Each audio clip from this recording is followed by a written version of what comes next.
Okay, it's 5 o'clock. 5 o'clock somewhere, like they say. We'll go ahead and call the meeting to order. Can the city clerk please take roll? Mayor Hoffbauer. Here. Mayor Pro Tem Loa. Here. Councilmember Bishop. Here. Councilmember Betancourt.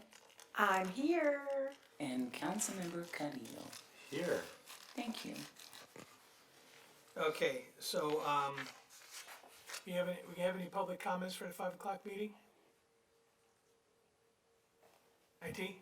We have one raised hand. Okay, Dave Bowman, feel free to Okay. unmute yourself. all right, so, let me read the instructions here. That pursuant to Government Code 54953, 54.3, members of the public are provided the opportunity to address the city council. You may address the council once per meeting during public comments on any matter within the council's jurisdiction that's not listed on the agenda. Provide a speaker's form, or obviously you can't if you're online, for the city clerk before that portion of the meeting begins. To address the council regarding an item on the agenda, please fill out a speaker's form. And I know we can't require a name, but we can require a card. So I don't care if you put Jack Daniels on it. So, but we have to be able to keep order here. Please submit it to the city clerk before the mayor announces that item. Each person addressing the council will be given up to 3 minutes to speak. Additional time if needed if there's a translator. We can adjust that time based on the number of speakers. If you want to provide information to the council, the city clerk needs 7 copies of it for proper distribution. Okay, so the rest of it's just the mechanics of how to do it, and I think everybody knows how to do it. So, IT? Dave Bowman, feel free to unmute yourself. Am I being heard? Yes, sir. What do you think, Steve Hopper, that I didn't go ahead and read that and immediately cast suspicion on what it is you're doing? You folks are going ahead and changing the goal line again. Just like you did with Measure AB. Now, you guys can do what you want right now with Measure AB, but guarantee this, you're going to be challenged, because the first thing I'm going to go ahead and do, depending on what goes ahead and goes on with the measure this evening, or what it is you folks go ahead and do, the first thing I'm going to go ahead and do in the morning is have my coffee, and then I'm going to go ahead and start calling attorneys, because you cannot do what it is you're doing with Measure AB money. We even go ahead and have instances of perhaps what even we consider conflict of interest, Ms. Betancourt, because of her employment with the Los Angeles County Sheriff's Department, and now you're going to go ahead and vote on giving them $8 million extra of Measure AB funds that are meant for the community. And then there's other stuff from everybody else as well too. How many of you are going ahead and using this Measure AB thing to again continue to frighten the public into making more payment for law enforcement? There's a political thing. There are individuals who are wanting to go ahead and move up in political circles here, who are allowing this to go ahead and slide. And I'm going to tell you what, no matter what it is, the first and second district do, when it comes 24, you guys are going. And the way I know that is because I listen to people. I'm listening to the biggest activist community in the Antelope Valley. And you guys are going. Okay, so, and we already went ahead and dealt with Steve Hopper. So the reality is you're being challenged right now to go ahead and do what's right, and at least explore the possibility of having our own police force here in the Antelope Valley, because the way that the Sheriff's Department does things belongs back in the Wild Wild West days. And what we need is a contemporary law enforcement agency that is familiar with the problems that we've had here in the Antelope Valley and continue to have. And we need to go ahead and address those and make sure that the police force that we build is not only reflected of the community, but is also able to deal with 21st century problems. We are no longer in the 1950s, people, and you guys have to go ahead and realize that. And so we'll see you guys in the morning. Thank you, Dave. And I would invite you to, thank you, Mr. Bowman. I would invite you to bring your concerns up also to the Oversight Committee, and they can help explain it to you, because I think you've got your numbers and the allocations, you got them in the wrong boxes there, I think. So anyways, just wanted to let you know that before you go too far down that, maybe there's a different answer there for you. Thank you. And it's sure gonna take a lot more than $8 million if we don't get our own police department, so. Anybody else? That is all. Okay, all right, that study was done a long time ago. Maybe it needs to be updated. You have anybody? Any No, sir, speaker not cards? at this time. Okay, that's great. So, with all those pleasantries aside, we'll go ahead and recess to closed session, and we'll be back out here at 7 o'clock. And I'll just state for the record that the yes, items to be state discussed your- are those listed on the agenda. Okay, excellent. Okay, thank you.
Okay, we'll go ahead and go back on the record, and City Attorney, can you, report out from the 5 o'clock special meeting closed session, please?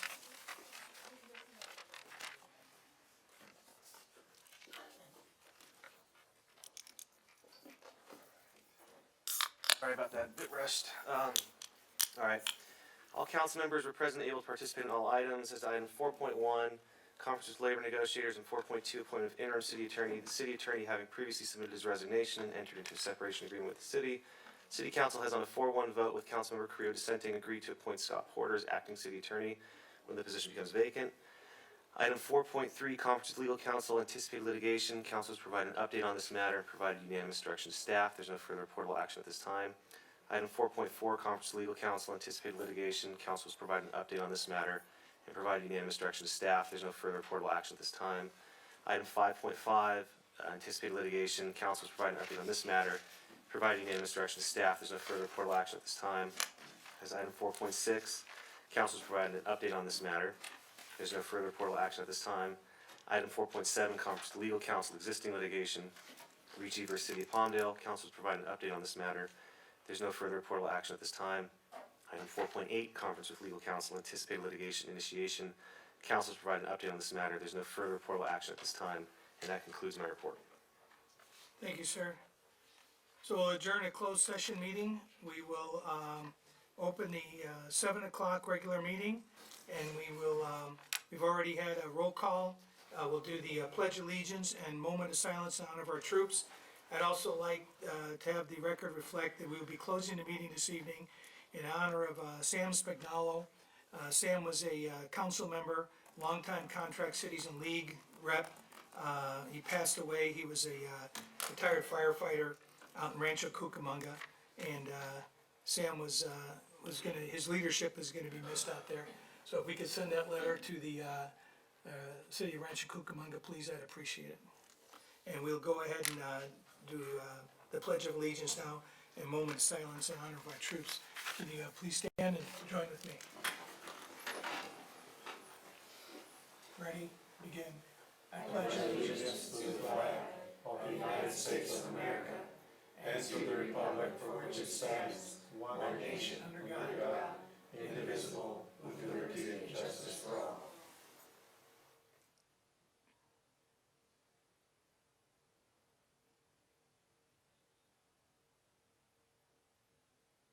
Thank you.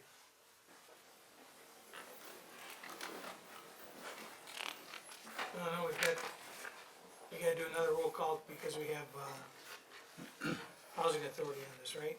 Yes. Okay, City Clerk. Roll call, please. Can we have Commissioner Denny and Commissioner Fargasons come up?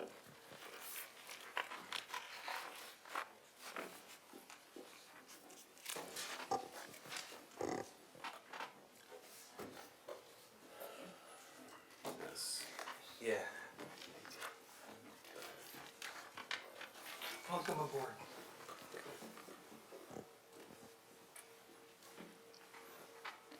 Mayor Chair Hoffbauer, Here.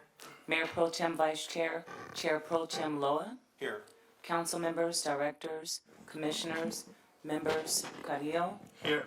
Bishop, Here. Betancourt, Here. Fargasons, Here. and Denny. Here. Thank you. Okay, I will entertain a, motion to waive full reading of resolutions and ordinances. So moved. Second. Laura, Mr. Loa, and Ms. Betancourt. All in favor? Aye. Anybody opposed? Without objection, so ordered. Okay, number 10 here is public comments. So pursuant to Government Code 54954.3, members of the public are provided the opportunities to address the city council. You may address the council once during a meeting, during the public comments, on any matter within the council's jurisdiction that is not listed on the agenda. Please submit a speaker's form card to the city clerk before the meeting begins. And to address the city council on an item on the agenda, please fill out a speaker's form to the city clerk, turn it in before we announce the item coming up. So, in other words, that's a consent calendar, and all the items down through number 15 are included in this public comment period. The The public hearing portions will have their own separate time of testimony when those items come forward. Now, we all know that we can't force you to put your name on a card, but you can put a name on a card. So we just need to be able to keep track of number of speakers here, so we can run an orderly meeting. If you have, you'll have up to 3 minutes, depending on the number of speakers. We have the discretion to adjust that for all the speakers for a particular item. If you want to provide information to the council, please present it to the city clerk. She needs 7 copies of it in order to properly distribute it and make it available to the public. If you're online, the same rules apply online there. So we're gonna do public comments on consent calendar and all the items up through item number 15 at this time. IT, do you have any speakers?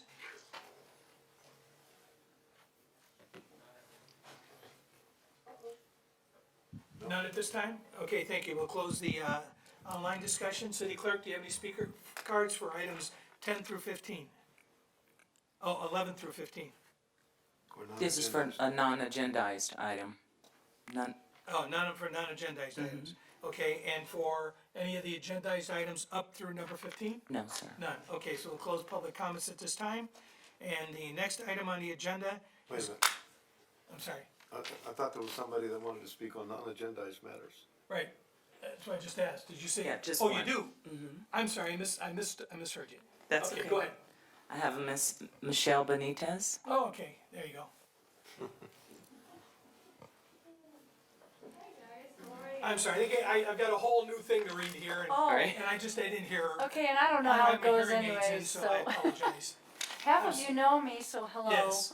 Go ahead, Okay, Michelle, so thank you. a little bit, maybe a conflict of interest. I've got the City of Palmdale Neighborhood Landscaping Department giving fines for having just dirt, but well-groomed dirt.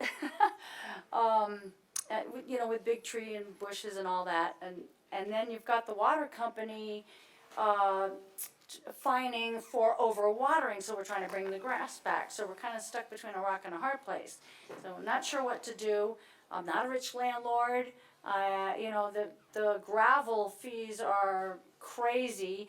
The city's not giving me any specs on like what kind of gravel it's gotta be, and do you have to go down 2 inches, and do you have to put, you know, but the water company's real cool about it. They're okay even with dirt, but you know, so they don't really, so I'm getting fined both ways, and then there's about 40 people on the block that I kind of went to, and I thought a bunch would be here, but you know, they're not. So I just don't know what to do about it, and can't afford the $5,000 to $9,000 fees, so maybe the city or the water company can talk to the city, or the city can talk to the water company and not get fined for just, I mean, even well-groomed Yeah, dirt. so the water district doesn't care what you have down. They just care how much your water runs, Right. okay? Yeah, they're funny. But, who do we wanna, okay, look, we have fingers being pointed and people waving back there. Okay. So Sarah is the wizard on this stuff. Okay. You're not, so just for the record, I spoke with her briefly, we went back and forth, I believe that was you on a recent email? Yes. Right, and, but I told her, I said, I can't get in the middle of cause there's a citation, because otherwise we get in trouble for ticket fixing, right, so we can't. Okay. But, I said, make sure you follow the instructions on the form, but she's not the only one that's been calling me lately, especially with these new water rates. So we need to find some middle ground here somehow, but if you talk to Sarah there, Okay. and so now you got she's the boss. Fantastic, thank you. Okay. And I was also concerned about somebody tripping on the gravel. That was another issue. I go, what if I can afford it? And then they're gonna trip and sue me, To catch and, 22, you know, and hopefully yeah. we can. And then the help kids them. can't play on the front lawn too. So talk- Okay, so thank you, everybody. So Mayor, we did run into this problem before when we had the previous water restrictions, and we were able to accommodate a happy medium for Right. both sides, so hopefully we can do that again. Yes, I agree. That's Any all I others? have. That's all I have, Mayor. Okay, all right, thank you. All right, so we'll go on now to, item, 11, which is the consent calendar. Does anybody wanna pull anything Go to the consent calendar. I just have a question on 11.2. I'd like to pull 11.2 also.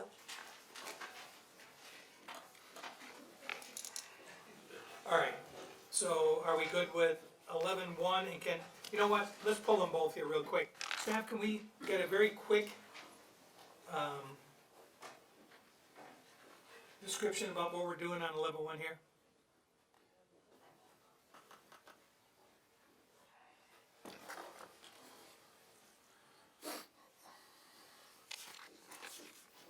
You pulled a straw on that, didn't you? Pardon me? You drew the short straw. That's okay. Good evening, Mayor and Council. 11.1, the item before you is to approve an agreement with Garden State Fireworks Incorporated to provide our pyrotechnic services at the Palmdale Amphitheater. And the amount of the agreement is for $126,000 for a 3-year term with 2 1-year options to renew. Just a couple things from the staff report I want to point out. We did go out for an official bid on this project. We did not receive any responses. So we reached out to some of our Parks and Recreation colleagues across California to find out who's providing the services and who has some good reputation and a good qualifications. We ended up interviewing 3, and Garden State was selected a direct select because, of course, the RFP wasn't successful. Garden State has a really good track record, and I think will serve our needs very well. And which, this program will be for what? So the agreement is for 3 years. We have our September 3rd fireworks coming up in 2022. And then we have fireworks in 2023 and 2024. Each year, so this year the contract is for, the cost is $34,000. And then the next year it goes up to $40,800. And then after that, it's $42,500. I have a question. Go ahead. Please. I'm looking up something here, go ahead. My only concern is the price, which, the price is fine, I don't have a problem with the price, but Sure. I do have an issue or a question regarding if the event is canceled for some pandemic-related order of the health officer or some other such similar agency that prohibits municipalities from conducting fireworks displays, I suppose that could happen. And if the display cannot be rescheduled, then it's a 50% penalty. Basically, we would have to pay half the contract if it's. Yeah, Mayor Pro Tem, that's pretty standard language these days, especially with what's been going on with the pandemic. The vendor wants to be protected as well as the city.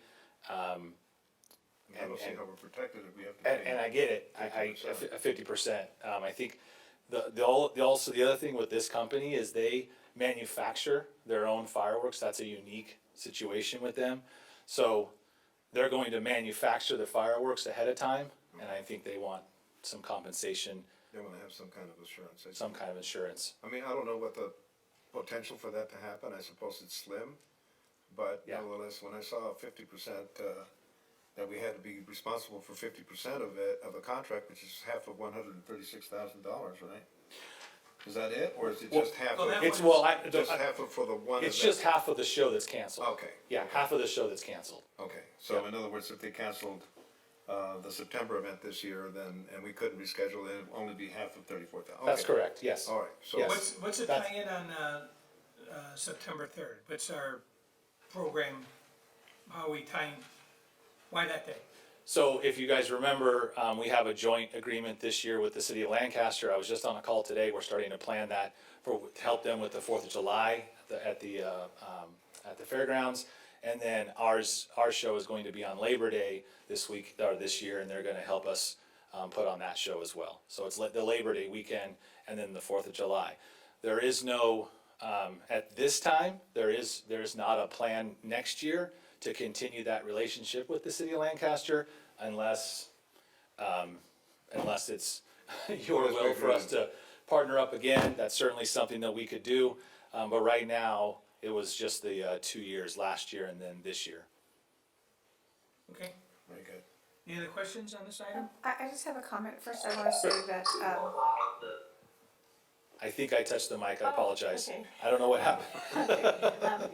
This is my first time back in person since I had my stroke, and I've learned some very valuable lessons from doing it remotely. And what I'd like to ask staff to do is, well, we know who you are. Certainly. The people at home don't. So if we could always say our name and what our title is or what department we work in, because the people at home have no idea. And these are some of the things I've learned doing this virtually for all this time. Yep. Another thing is that while you might recognize my voice, and I recognize everyone's voices up here, the public at home really has no idea who's talking, because you can't see sometimes our lips moving. And I was just Yeah, wondering, I'll can go take, down. I'll take some yeah. responsibility for that, because I will often say, oh, you know. you're- Right, you're and Parks and these Rec. are just some of the lessons failed to learned do from that. me For the record- virtually for so long. For the record, Eric Dombrowski, Deputy of Parks and Recreation. Thank you. It's nice to see everyone. And I know the public appreciates that. Well, that's also why Absolutely, when no, we I have these motions, understand. I always say, motion by, council member so-and-so, second by Yeah, so-and-so. yeah. It helps her and it helps the people at home, so Yeah. I And- apologize, I should have done And that, some, and Eric. some other agencies have lights, so you know who's talking, that the light will come on. Maybe raise your hand when you're talking, because really, truly, when you're home, you can't, unless you can't see recognize their anything on this voices, anyhow. you don't know who's talking unless the person's really animated while they're talking, so these are just some ideas from a person who's. So now been everyone else virtual. that's gonna speak for the rest of the night knows. Yeah. No problem. There you go. Okay. There you I go. didn't mean to call you out, I was No, just no, making it's, a comment, I'm it's so okay. sorry. Absolutely, no, Okay.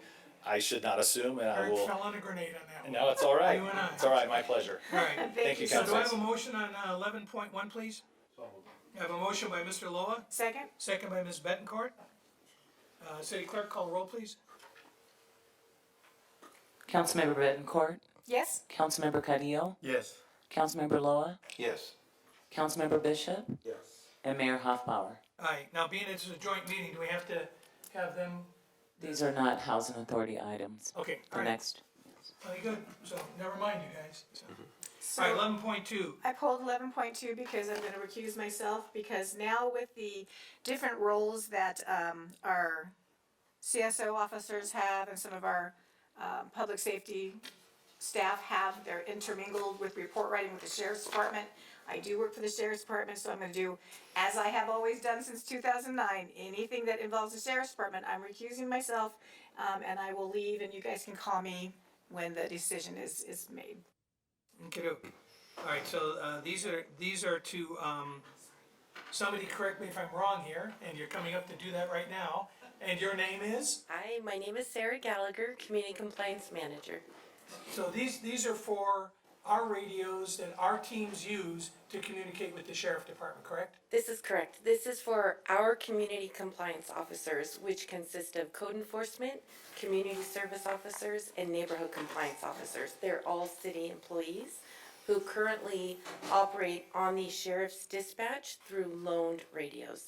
Sheriff's Department is going to be upgrading their radio system, and those radios will no longer be compatible, and they're not ordering an abundance of radios to lend to cities, so cities are purchasing their own radios. There will be our equipment, but will continue to run on the Sheriff's Department dispatch. Okay, so I had a question about that, and I think you've answered it. Richard Lowe, by the way. I'm reading this book, and it talked about the consolidation between Clark County and Las Vegas, Nevada. It used to be that in order for the two entities to communicate before they merged, they actually had to have a deputy with a police officer in the same car because their radios were incompatible. So you're telling me that these radios are compatible, and so when you communicate with our code enforcement, say communicating directly with the sheriff's department, there won't have to be any kind of intermediary or anything like that? No, absolutely. In fact, the vendor that we're using is Bassett, who also programs and purchases and sells the same radios to the Sheriff's Department, and they are programming them exactly the same. And all these radios now have got mutual aid frequencies on them to speak with other agencies. Will ours have that too?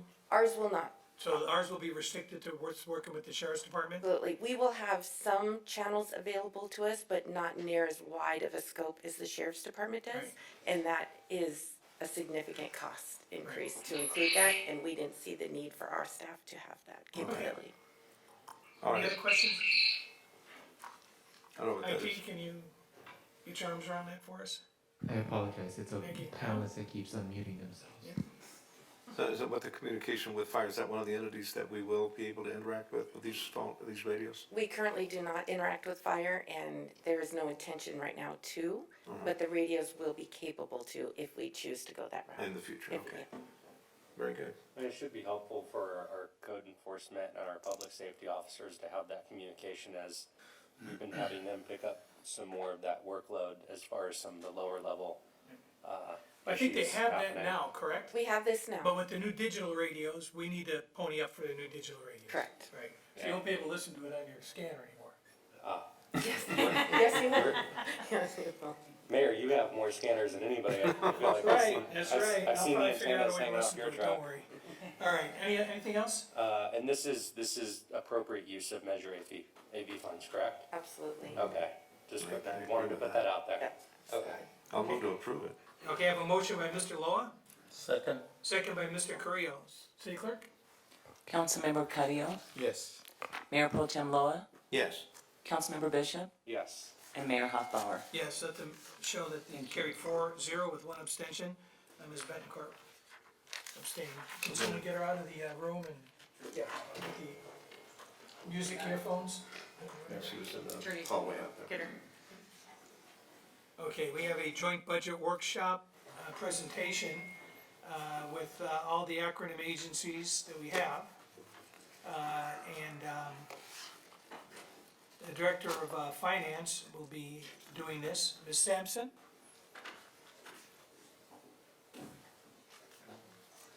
Good evening, Mayor and members of the council and commissioners.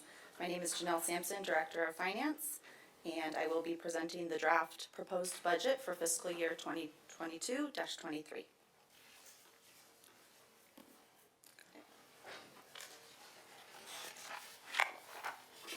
Next slide, Michelle. To start our presentation, we have here on this slide the Palmdale Strategic Plan. This plays a huge role in developing our budget. We make sure that all of the priorities and programs align with the city's strategic plan in the budget development. So I'll go ahead and read that for you. Our vision statement is to be a high-performing organization, providing world-class service that enhances the quality of life through innovation, passion, engagement, and collaboration. Our goals are to maintain effective public safety and protection for life, property, and the environment, ensure long-term fiscal health of the city, and maintain funding for services. Invest in infrastructure to improve community livability.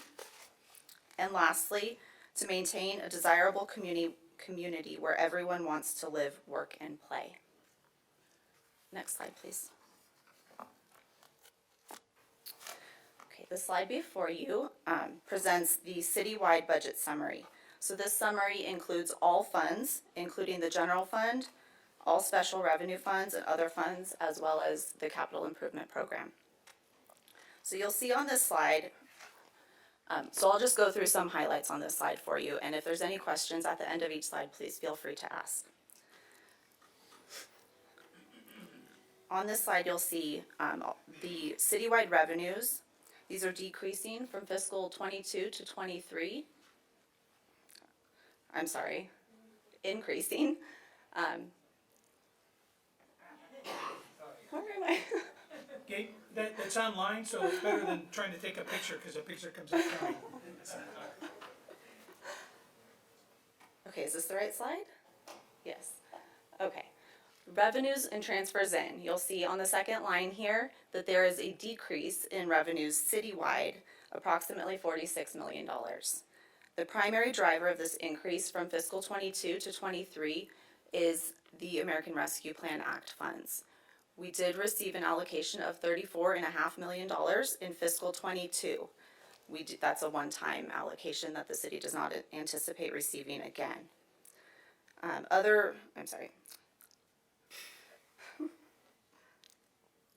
Other drivers of this decrease include transportation fund grants. Those would be grants that are received on a reimbursement basis, so essentially the revenues and the expenditures should offset. Amounts may fluctuate year to year based on the grants that are awarded and the status of multi-year projects that go into that. Another driver of this, this decrease, it's actually offset by an increase, which has to do with the CCA. The CCA, Community Choice Aggregate, is anticipated to launch in October 2022.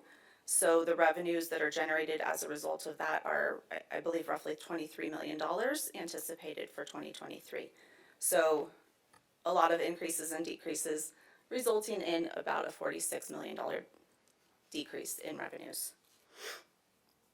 Are there any questions on there so far? Everybody okay so far? Housing? Everybody good? So we have, in Richard Law, 22 projected expenditures, 412 million, and then it going down to 373 million. So the expenditures are going down quite a bit. That's correct. So it's roughly a $39.7 million decrease in expenditures as well. Only $3 million of that is the general fund. The remainder, $36 million, is from all special revenue funds and CIP. So that could have to do with a lot of different factors. Multi-year capital projects may fluctuate. We may spend a lot in one year, and depending on the status of those projects. So this is a very high-level picture of all funds. I see, okay.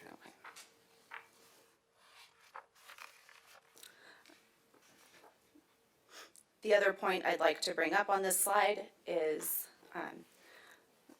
the deficit line that you'll see. So we're showing here 2022 projected and 2023 proposed. You'll see that there is a surplus deficit. There is a deficit in fiscal 22 of 11. Am I on the wrong? That's it. Slide? Right. Okay, 11.2 of We don't have $11.2 copies million. By the way, in our package, do we? Not of this slide, you don't. We can definitely provide those to you though. Okay. Rhonda, that's helpful, if we can, there you are. Yeah, I wanted to make a point, and I discussed that with you, if I may, before I forget. My recollection is that we sometimes get this budget book, which is quite voluminous, late in the game, and it's a lot of material to go through. I, for one, would appreciate if we have some anticipation with that, because we need to really look at these numbers. So now, I think Ms. Perez is committed to that, so I'm sure you will too. Definitely. All right, thank you. All right, so what you'll see here, this $11.2 million deficit in fiscal 22, what this actually represents is expenditures over revenues in the current year only.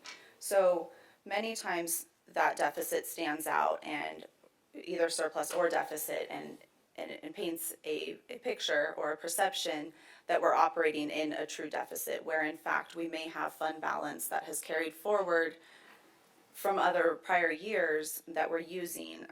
So at the end of the day, our estimated ending fund balance for all funds, 2022 is still projected at $224 million, and fiscal 2023 in the proposed budget would end with $194 million overall. And the reserve requirement for 2023 means that we would have 47 million in reserves? That's correct. Okay.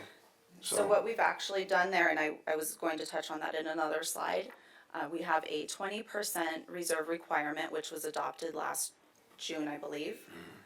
What we've done in this budget is proposed a 30% reserve.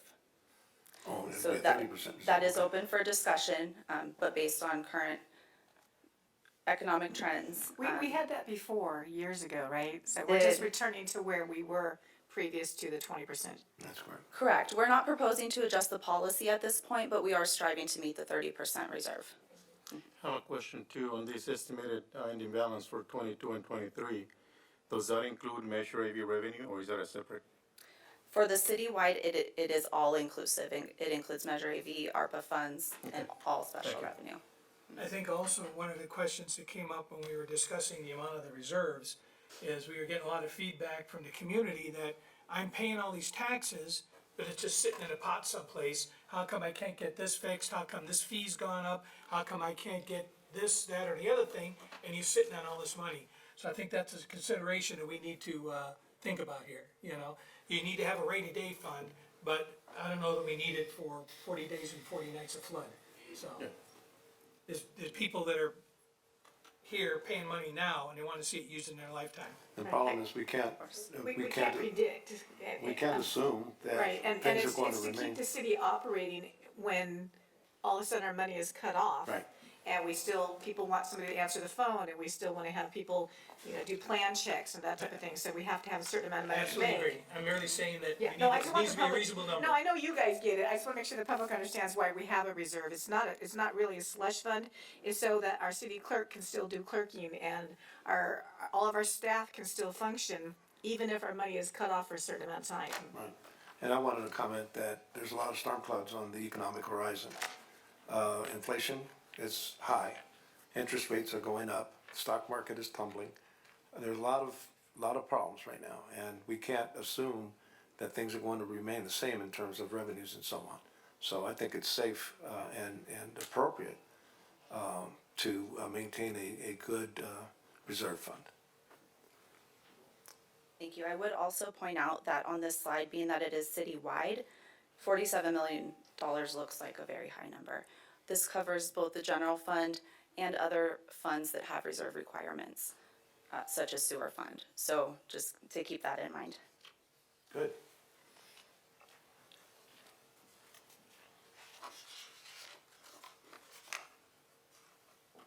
Okay, this next slide here is the general fund budget summary, narrowing it down.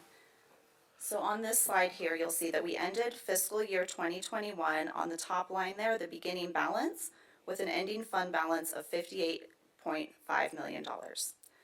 Now, this 58.5 is not all available discretionary funds. It includes legally restricted and non-spendable funds.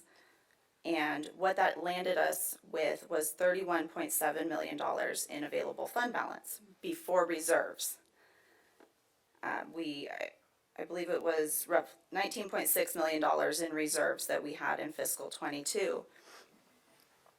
So we're looking at fiscal 23, and you'll see the reserve requirement jumped up to 28.7. That reflects the 30% that we just spoke about. And the reason that's different than the previous slide is because this is only the general fund that we're talking about. Only the general fund, Right. yes. So revenues here, you'll see they're projected to increase by $11.1 million. This is due to several factors. The largest being a projected sale of city-owned property in the amount of roughly $9.7 million. So that's a one-time revenue that the general fund would receive. That accounts for the majority of that increase.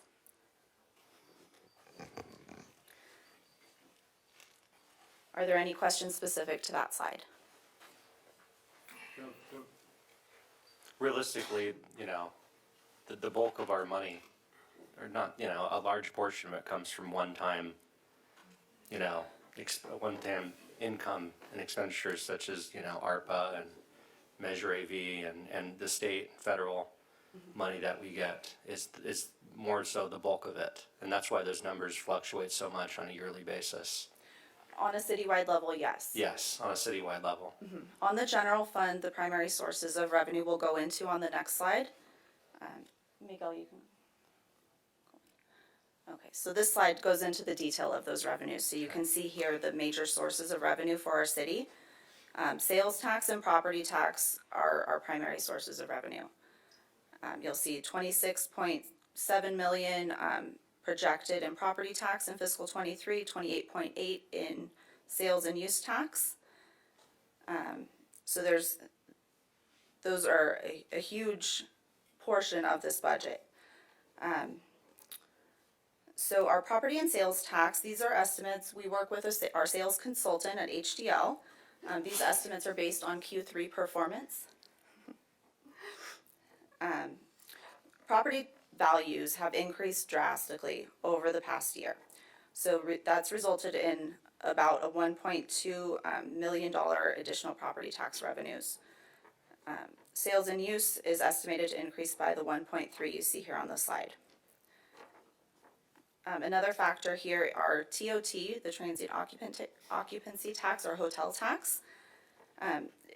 Very minor increases, but one point I do want to make here is that the city did Our economic development team worked really hard this past year on implementing the, what was it? Visit Palmdale. Yes, Visit Palmdale, which is, what it did was generate an additional 2% of the hotel tax that is remitted to the city. Now, this comes into the city, but it does not stay here. We then pass it along to the nonprofit entity that is Visit Palmdale. So that's why you don't see a large increase there. Going down this list, a couple other points I'd like to make. The use of property line here, an increase of $189,000. So this line reflects rentals and leases that the city has in place. This would include such items as cellular towers, land rentals, rentals of city property, facilities, things of that nature. Licenses and permits, this was a 7% increase of $285,000 projected for the coming year. This is mainly due to building permit fees that are expected to generate that additional revenue for a couple large projects that the city's working on. Charges for services, this was a large increase of 33% or $347,000. This is largely due to Parks and Rec programs that are being reinstated after having been closed down or partially in place throughout COVID. The other revenue line, which shows 180% increase, this was due to that one-time revenue that I mentioned of roughly $9.7 million land sale. Are there any questions on this slide? Anybody? There's a slight decrease in development charges, minus 1%, but why are you projecting a slight decrease? I don't have that detail in front of me. I can pull that up and get that back to you though. Okay, that'd be fine. So as long as the economy stays the same and things are on track as they are now, these numbers are pretty accurate or close to accurate projection, pending everything stays the same. I think we need to be cautious though, because I have a lot of people I know that are in the real estate business, and they're predicting that we're, as high as we've gone, that this is gonna drop off, and we're gonna be seeing another, they're not sure how big it's gonna be, but a round of foreclosures and REO sales and things like that. So that, when that occurs, they get a reassessment and it takes their assessed value down. So I think we just need to just keep that in mind, so. That's a very good point, and also a reason for us increasing to the 30% reserves, because they're very volatile and they could change very quickly. Yeah, like Mr. Loa brought up earlier, there's some uncertainty in the market out there. Definitely. So we march forward with caution. Yes. All right, thank you. Sure. Okay, next slide. All right, this next slide goes into a little more detail on the general fund only expenditures. So what you'll see here is roughly a 2% decrease in expenditures overall amongst the categories in this department. So I'll go into some of those lines here. Salaries and benefits, those are expected to increase roughly on average 10% or $2.2 million in fiscal 23.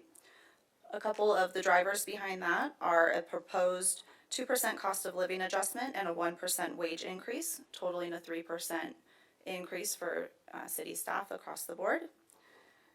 We are proposing a city match on employee deferred compensation up to $1,200 per year for full-time employees. These items were presented in the 2-year budget that came before you last June. So we are bringing those back before you this year. And I believe they are incorporated in the bargaining union MOU. We are also proposing personnel enhancements totaling $230,000 in the general fund.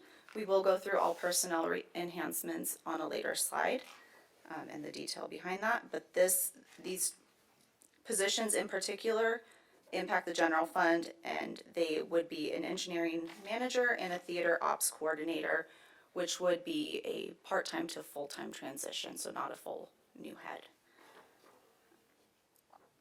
So we'll discuss the rest of those personnel on a later slide. Moving down, looking at organizational development here, you'll see a 20% increase, $116,000. This is an attempt to get back to pre-COVID levels, to really promote professional development amongst our employees who had basically, not attended any conferences, not attended trainings throughout COVID. So we're trying to get back to a place of promoting that among employees. Next line down is the operating expenditures. So you'll see these were a pretty dramatic spike in the proposed budget of 17%, or $1.6 million. As was mentioned, inflation is at a very high rate of roughly 8.5%. And it's represented in the cost of goods and services to our city. We are paying the price for everything, and it's reflected in these numbers. Just to maintain the existing, not even adding new services and programs. It's really just to maintain the current levels at a much higher price. You will find that within that 1.6, there is a $750,000 proposal to be used for property acquisition and entitlement. So that accounts for a portion of that. That would be our economic development team that would have the details on that if you do have any further questions. Moving down the line, contract services, you'll see a roughly $2.1 million increase, or 17%. This is largely due to the impact of contract pricing, the impact of inflation on our contracts. And as we go out to renew contracts citywide, we are having to negotiate at those higher prices as a result. One big factor in this category would be the upcoming election in fiscal 2023, which is roughly $575,000. And that is a payment that needs to be made to LA County. I don't believe we have the final number on that, so that may adjust between now and adoption in June. So we'll make sure to revise that. Several other items in this category. We're proposing an increase of $350,000 in increased legal costs to outside attorneys, $255,000 increase in plan check and inspection costs, and we are proposing roughly $80K in for HR to perform a full comp and class study for all employees, or all positions, I'm sorry. Are there any questions so far? Oh, Lord, yes. So being the Would you like me to finish first, or you can go ahead? Well, I'm just going to start. We have $16 million in salaries, according to this, for 2022. Could you tell the public how many employees that pays for? I don't think people have any idea how many employees it takes to run a city. And that's from every part of the city. There's a lot of different roles that people play. So if you don't know, you can always get back to us. Can that be translated to FTEs, or how do we do that? Would you like to speak to that? Yeah, there you go. Rhonda Perez, City Manager. Rhonda Perez, Interim City Manager. Good evening, Mayor and Council. The salary line accounts for approximately 271 full-time staff, as well as, I don't have FTEs, but I can tell you approximately 350 part-timers that we have on, based on different seasons. Obviously, we employ more in the summer than we do in the winter. Okay. And I know that we have some people that work for us free, for like our hearing officers or other types of positions. How many people, if you don't know, we can always let me know later. I'm just wanting to know. How many people do we employ that we actually don't pay? That's a good question. I don't know that number off the top of my head, but it would include commissioners, committee members, things like that. I would estimate probably well over 100. Okay. So a lot of people to run a city. It takes a lot of people. Thank you. I would just add to what Rhonda said that This is general fund only, so although the city does have roughly 271 full-time employees, not all of those are reflected in the $16 million. Okay. Because we do have staff that charge across other special revenue funds as well. Okay. To touch base on county contracts, I don't know if we got into detail or if you brought that up. There's a decrease in our county contracts. That's not usually the case. It's not, I will get into that. Okay. Should I leave when we talk about that? Where's the city attorney? I think this is for other stuff like. Okay, It might be like animal control and okay. things of that nature. Just wave at me if I need to leave. Okay. Okay, so I will move into the county contracts. Basically, county contracts do account for animal care and control as well as our sheriff's contract. They make up roughly 25% of the general fund, as presented here. Previously, about 2 years back, it made up a larger percentage, roughly 35% of the general fund. The reason for this decrease is that we have passed Measure AV, approved by voters, and have shifted some of that cost to Measure AV under their public safety category. Another reason for the decrease in fiscal '23 is that we are able to shift roughly $4.5 million to Arpa Funds as a one-time, just a one-time. So that will come back to our general fund in future years. Can you tell the public what ARPA stands for? Of course, ARPA is American Rescue Plan Act funds. These were federal funds. Did that answer your question? Perfectly. And I think it's going to help the public understand when they watch this to know that a lot of our budget is based on one-time revenues that come from the state and the federal government and the county bonds and stuff like that.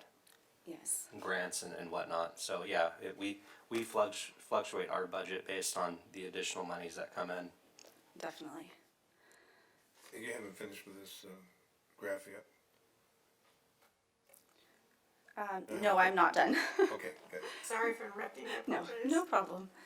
Okay, next down, I'll touch base on the capital improvements here. You'll see a decrease of $1.8 million or 61% decrease. This is really due to the fact that we are trying to shift capital projects out of our general fund and into special revenue funds. And this, they would really only resort to general fund if there's no other funding source for them. Or we could potentially use our reserve, our capital reserve to fund unfunded projects. So The that's the improvements reason. on Avenue R is part of the capital improvements, right? It's coming out of that? Yes, that's correct. Okay, and so is that all gonna be budgeted for 2022? Or is that going to go over to 2023 as well? That's like 3 years, isn't it? It's 13.3 million over three years? I'm not sure the details on that particular project as in a whole. I'm pretty sure that's right. They got Chuck Nunn, Might be him, might not. 2 years. 2 years? Okay, Okay, that's pretty close. so if that's a $13 million project? 13.3 million. So capital improvements, we've got 2.9 going down to 1.1. I don't understand. If we have one project that's 13 million. That's not reflected in the Yes, general yeah, fund. that's That what would she be was in a saying. special revenue Okay, fund. okay. Yes. All right, so, all right. The projects reflected here are smaller projects. Let's see if I wrote them down. Yeah, it will be provided to you, but really recreation center improvements, roofing, canopies, things of that nature, smaller dollar amounts. Those large transportation related projects would be under the special revenue funds. Okay, got it. Thank you. All right. Last lines here, you'll see the transfers out. You'll see 2 lines here. One is transfers out, and this would account for our internal service fund allocations, which is our IT fund and our fleet maintenance fund. And then the reserve line right below that, this accounts for a contribution to our pension stabilization trust fund in the amount of $1.25 million. And a reserve of $250,000 for IT fund, $250,000 for fleet fund, and $500,000 to the Dry Town Water Park fund. I think that wraps up this slide, if there are any other questions. You're done with this one? So, I'm trying to understand, the total expenditures, 2022 is 98.3. For 2023, it's 86.3. And the amount of change is 2.375.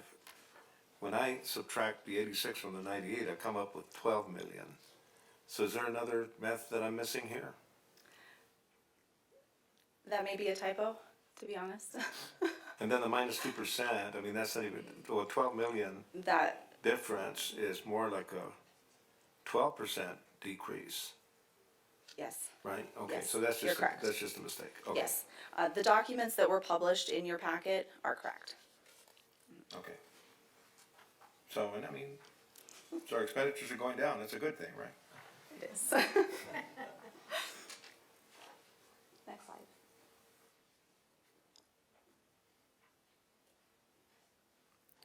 All right, this next slide here, this just provides a snapshot for you of our general fund 5-year projection.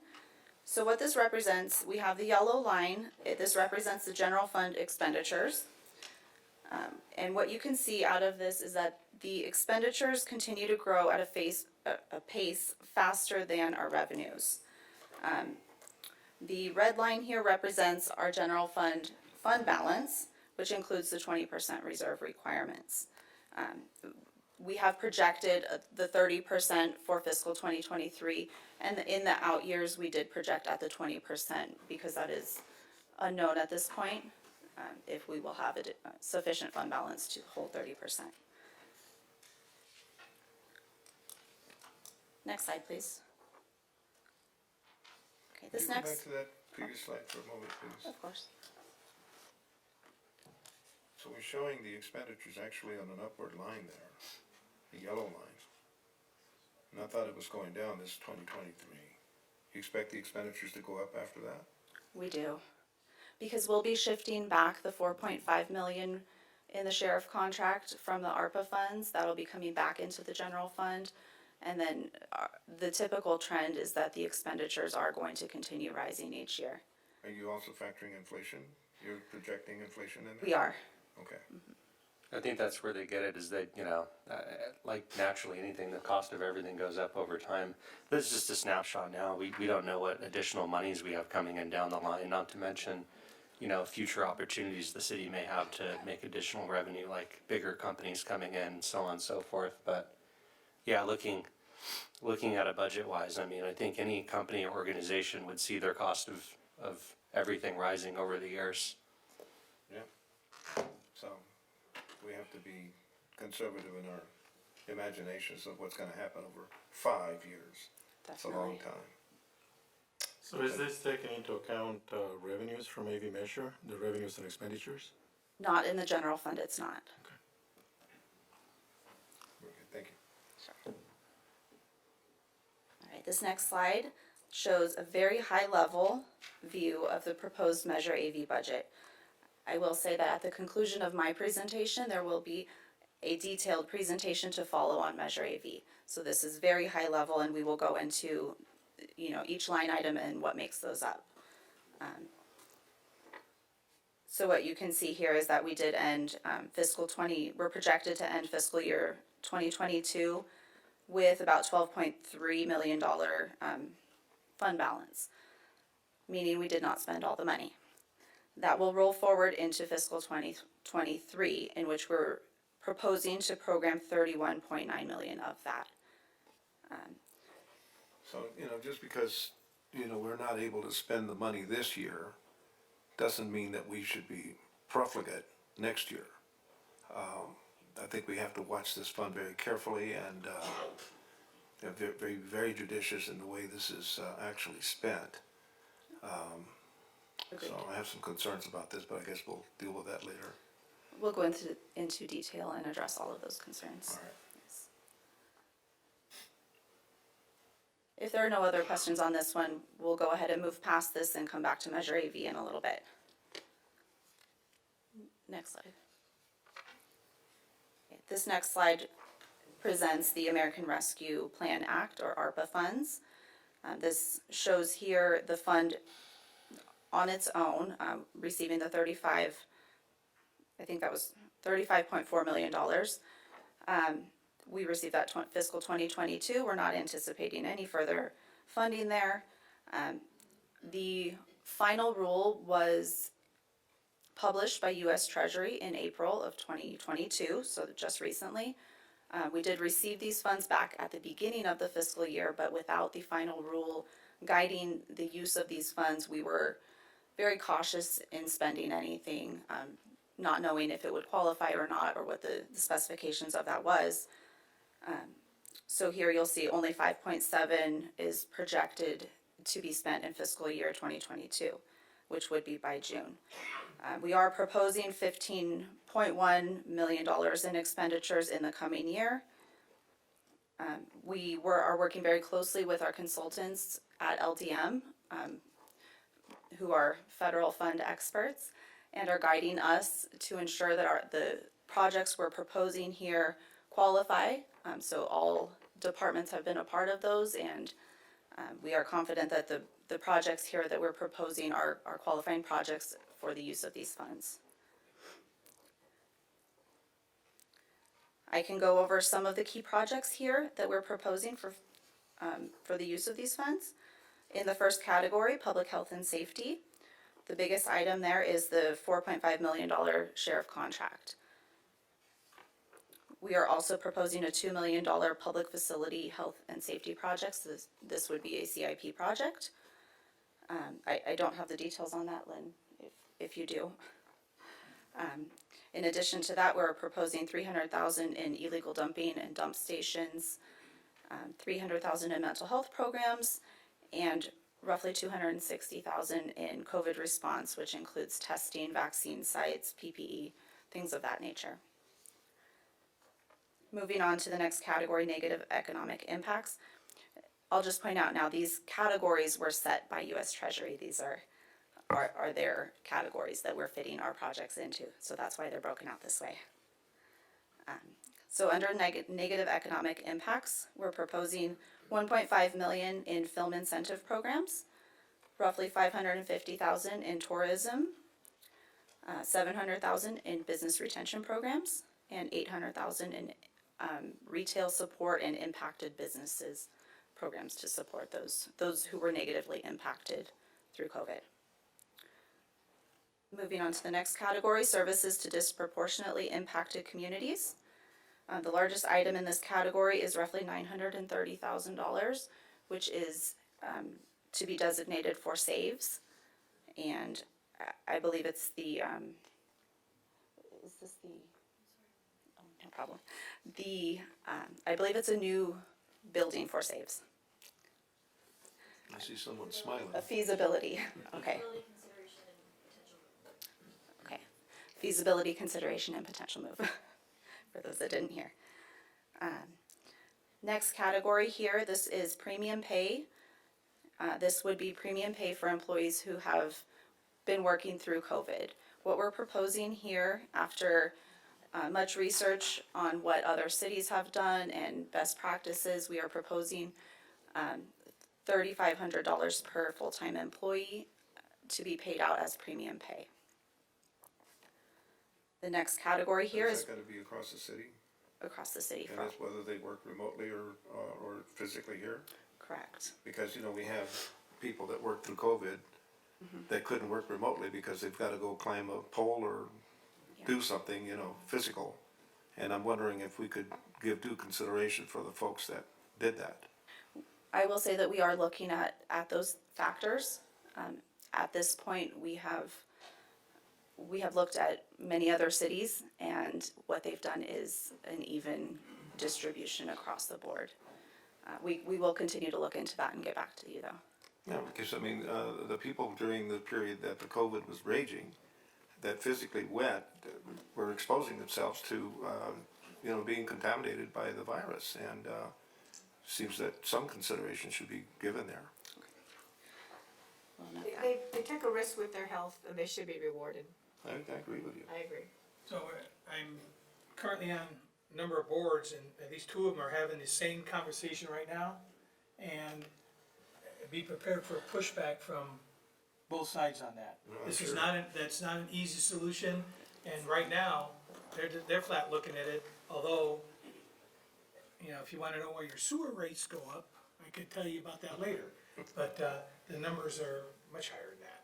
Well, nevertheless, I mean, I think they put themselves at greater risk, and we should figure out if we can appropriately recognize that. Thank you. We'll make note. The next category here is water, sewer, and broadband infrastructure. So we have $400,000 proposed for stormwater basin and recycled water projects. Next category, revenue replacement. This category here is, we were given a maximum amount of $10 million in this category to spend. It is the least restrictive. However, there are still restrictions to use of these funds. It does have to be a response to COVID. It's not just a, supplanting revenue. So what we've proposed here, some of the major projects would be a move of the Emergency Operations Center to relocate them, roughly $2 million. We're proposing about $1.9 million in dry town operations and COVID response due to the impact of COVID on the water park. A $1.275 million battery storage project at McAdams Park. Those are the largest items there, and all projects will be provided to them. Last category on this page is the administrative costs, which are fairly minimal. We have $197,000 listed there, and that would just account for staff time as well as our consultant at LDM who's assisting us to navigate through this. That's a huge jump from 2022. I mean, it went from 25,000 to 197,000. That was other. Because Other. So in fiscal '22, we had a $25,000 agreement with LDM, and that was it. We did not charge any staff time to administer the program. In fiscal '23, we are proposing, now that we have the final rule and know what qualifies, we are proposing some staff time to be charged there. can I ask a question about the water, sewer, and broadband infrastructure? It doesn't seem like $400,000 would be enough to actually cover those items. I can't speak to that project specifically. Lynn or Rhonda?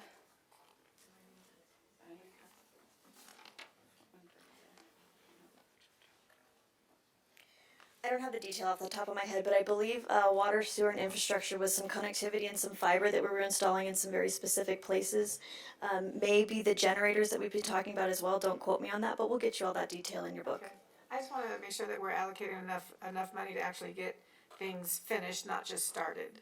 Absolutely, that's the goal. Anything that we can use ARPA for to complete that maybe was delayed during COVID or is something that we can identify for a disproportionate community, we're allocating everything we can to get those shored up and completed. Okay, thank you. Mm-hmm. There's a lot of good uses that she's identified that we're gonna be able to use those funds for. And correct me if I'm wrong, if we don't find a way to use them, then the city loses out on that funding, correct? Yes, Okay. that's correct.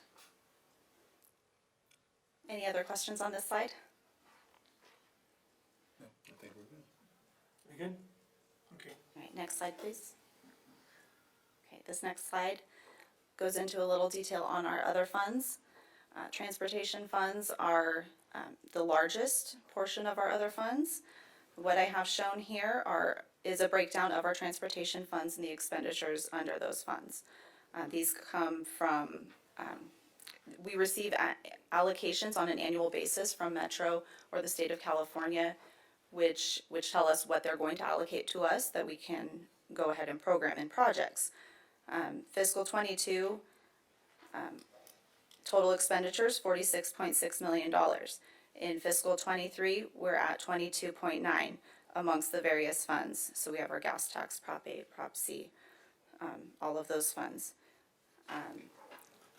I will say that those allocations, they roll forward.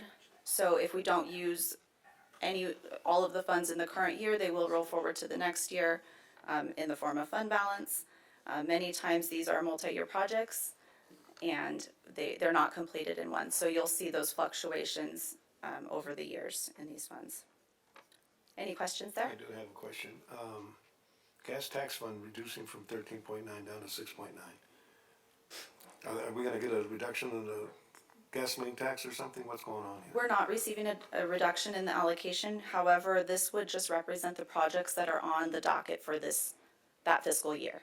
So they may be multi-year projects where you have design phase and then the construction happens in the following year. So you'll see the fluctuation throughout the years. So it's project driven, not necessarily Project the driven. revenue. Okay, Exactly. thank you.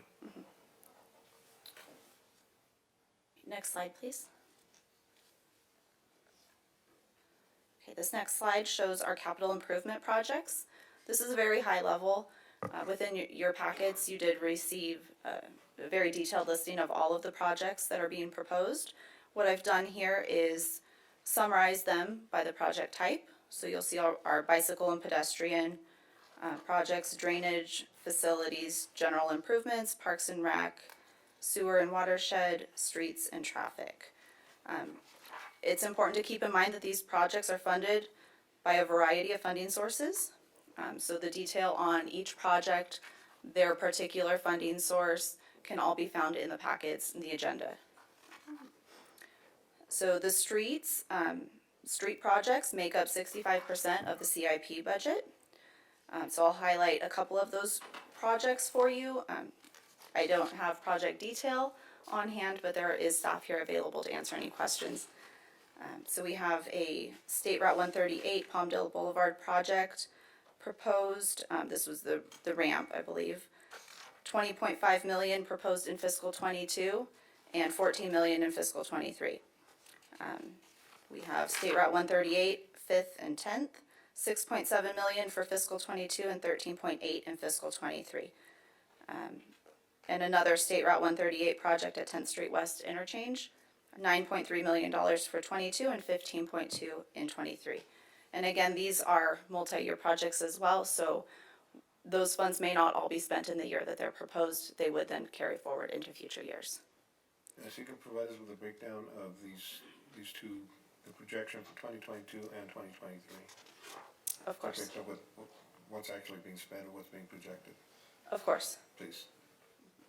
I'm glad to see that we're putting in so much for streets for 2022, and I wish we were putting more in for 2023 because, you know, you can really judge a city when you drive through it. And Palmdale has always prided itself as having better streets than some of our neighboring communities, and I'd like to keep it that way. For those of you that don't know, we do have a schedule where each street is evaluated and repaired or replaced. Some of them is a year out, 2 years out, 3 years out, but we have a plan to get those all repaired or replaced. So I would like to see if we can increase the 2023 budget for those streets, because that's really important to our community. We will take a look at that. I think, before we lost redevelopment, I think we were on was it a 3-year plan? Chuck, you remember, you were around here back then, weren't you? I think it was a 3-year, every street was gonna be touched in some fashion at least every 3 years. I think it was longer than that, Mayor. But now it's like, it's way longer now, yeah. Funny what happens when you lose a couple $100 million.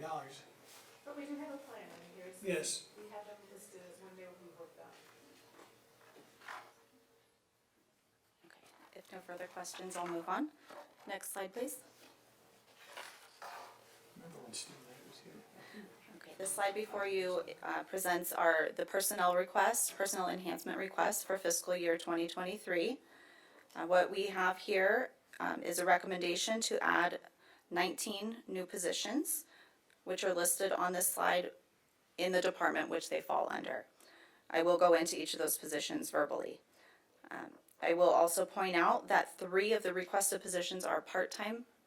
Those are not full-time, and 2 of them are existing part-time positions that we're recommending to shift to full-time positions. From the top down, the community compliance, we're proposing 6 positions here for an impact of $587,000. I will point out too that these positions, some of these listed here were presented in the 2-year budget and approved to move forward with. We are bringing them back before you for adoption though.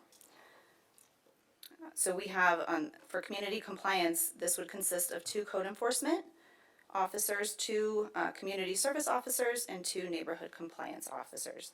These positions are requested to be funded through Measure AV. Moving down, there's 2 positions presented under Public Works Engineering. This would be an assessment district specialist and engineering manager. We have Environmental Division requesting a planning aid. This would be funded through the Waste Management Agreement. And then we have Maintenance requesting 5.5 FTEs. So that would account for the 3 part-time maintenance helpers and I think it was 3 maintenance worker, 1, 2. Moving down, Parks and Recreation. We have a recreation supervisor being proposed here. And then under Events and Culture, this would be a part-time to full-time shift of a theater operations coordinator. Any questions? Yes. So, Go ahead. on our code enforcement staff over there, she looks up. I know that they're slammed all the time. And I've heard numbers of up to 28 days on a non-priority complaint. Is this gonna be adequate to bring that number down? Cause that's most of them that I send over to you guys is like, I complained about this 2 weeks ago, and, oh yeah, well, we're on it, and, you know, we're gonna get there. And I'm not faulting anybody on it. If we're not giving you the bodies, and that's the communities, what the community's looking for, we have to accommodate that. Is this gonna be adequate to do what the community's expecting out there?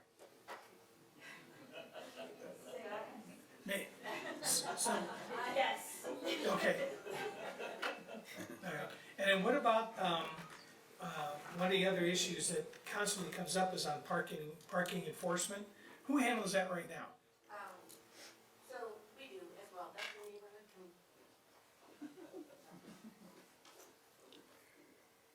So that is through community compliance, and that is the primary function of a neighborhood compliance officer. So I do want to say that the positions that we're asking for were the positions that were approved in the last biannual budget. You've gotten So- emails since then. Yeah, so this is not And in of which addition. of which you get, Yeah, that, you know. so this is not in addition to. Right, no, and that's why I'm asking, are we keeping up? You know, we had an estimate or projection a year ago, and here we are today. And I just wanna make sure that we're giving this, you know, the proper attention. And as well as, like with parking enforcement, I know that's, you know, sometimes those, if you don't get them now, and they're blocking that ADA access or something like that, they never get that education component if somebody can't get out there and provide that Yes. to them. Is there a plan as to how we can start addressing that better, or is that something that, other staff, I know there's a training component you have to write those tickets, that maybe we can expand that role, I don't know whether it's to the, some of Carrie's people, public safety. We're actually, through community compliance, that consists of code enforcement, community service officers, and neighborhood compliance officers. And all 3 of those divisions can write those cites. They can write an admin cite, and they can write a administrative citation and a parking citation as well. So at 8 o'clock, who do they call? 8:00 p.m.? Sure. Well, so when we have these additional bodies, these teams will be working 7 days a week. Right now, they're kind of stuck a little bit between Monday and Friday because of the number, but they will be working 7 days a week. And our primary So seasons. there's gonna be some shift adjustments made Shift with these bodies. adjustments, yes, in the days and PM shifts as well. But I don't I don't want there to be a false understanding that there'll be PMs 7 days a week. Sure, no, I get But it. there will be compliance officers working 7 days a week to include PM shifts. Thanks, I know we give you a lot to do. That's I okay, we appreciate love it. I We appreciate enjoy it. That's what we're here for. Thank you. So which of these positions did you say were being paid by Measure AV funds? The neighborhood services community compliance positions, the 6, are all presented under Measure AV. And I believe there are several, And the One reason second. I'm asking is, let's look at the $587,000. That's gonna be paid by Measure AV this year, and then we're gonna have to pay for it with Measure AV next year, and the following year, for forever and ever, right?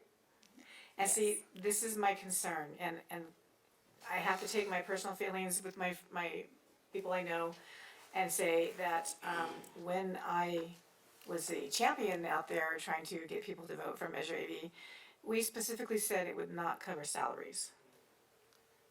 So I am very concerned, how the public is gonna see this, although their interest is in public safety, but I don't believe that it was the public's intent to pass this tax to have year after year after year after year of paying salaries. So I apologize to folks, that are relying on this money. But I don't believe that was the original intent of Measure AV.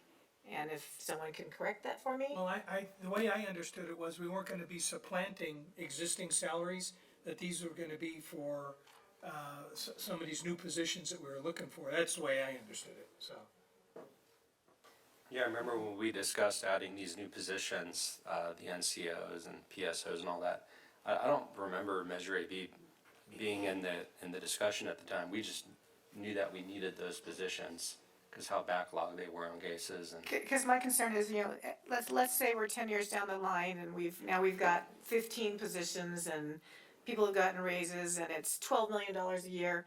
How much money will be left in Measure AV to do parks and programs and youth, after schools, tutoring and that type of thing? I don't want salaries to slowly creep into Measure AV and start sucking that fund dry. And I have to say that because I was elected to be a fiduciary for the taxpayers' dollars, so I really need this to be explained. I think that's the perfect segue into the Measure AV Yeah, okay. budget.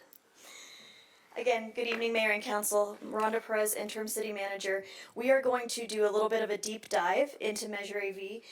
And before we do that, Mike and I here are going to give you a little bit of history on, just remind everybody how we got here, right? And remind the public, remind all of us, refresh our memory. The first thing I'd like to do is introduce a video that was used during the Measure AV campaign and sent out to the public. So let's take a look at that. It's just about a minute and a half.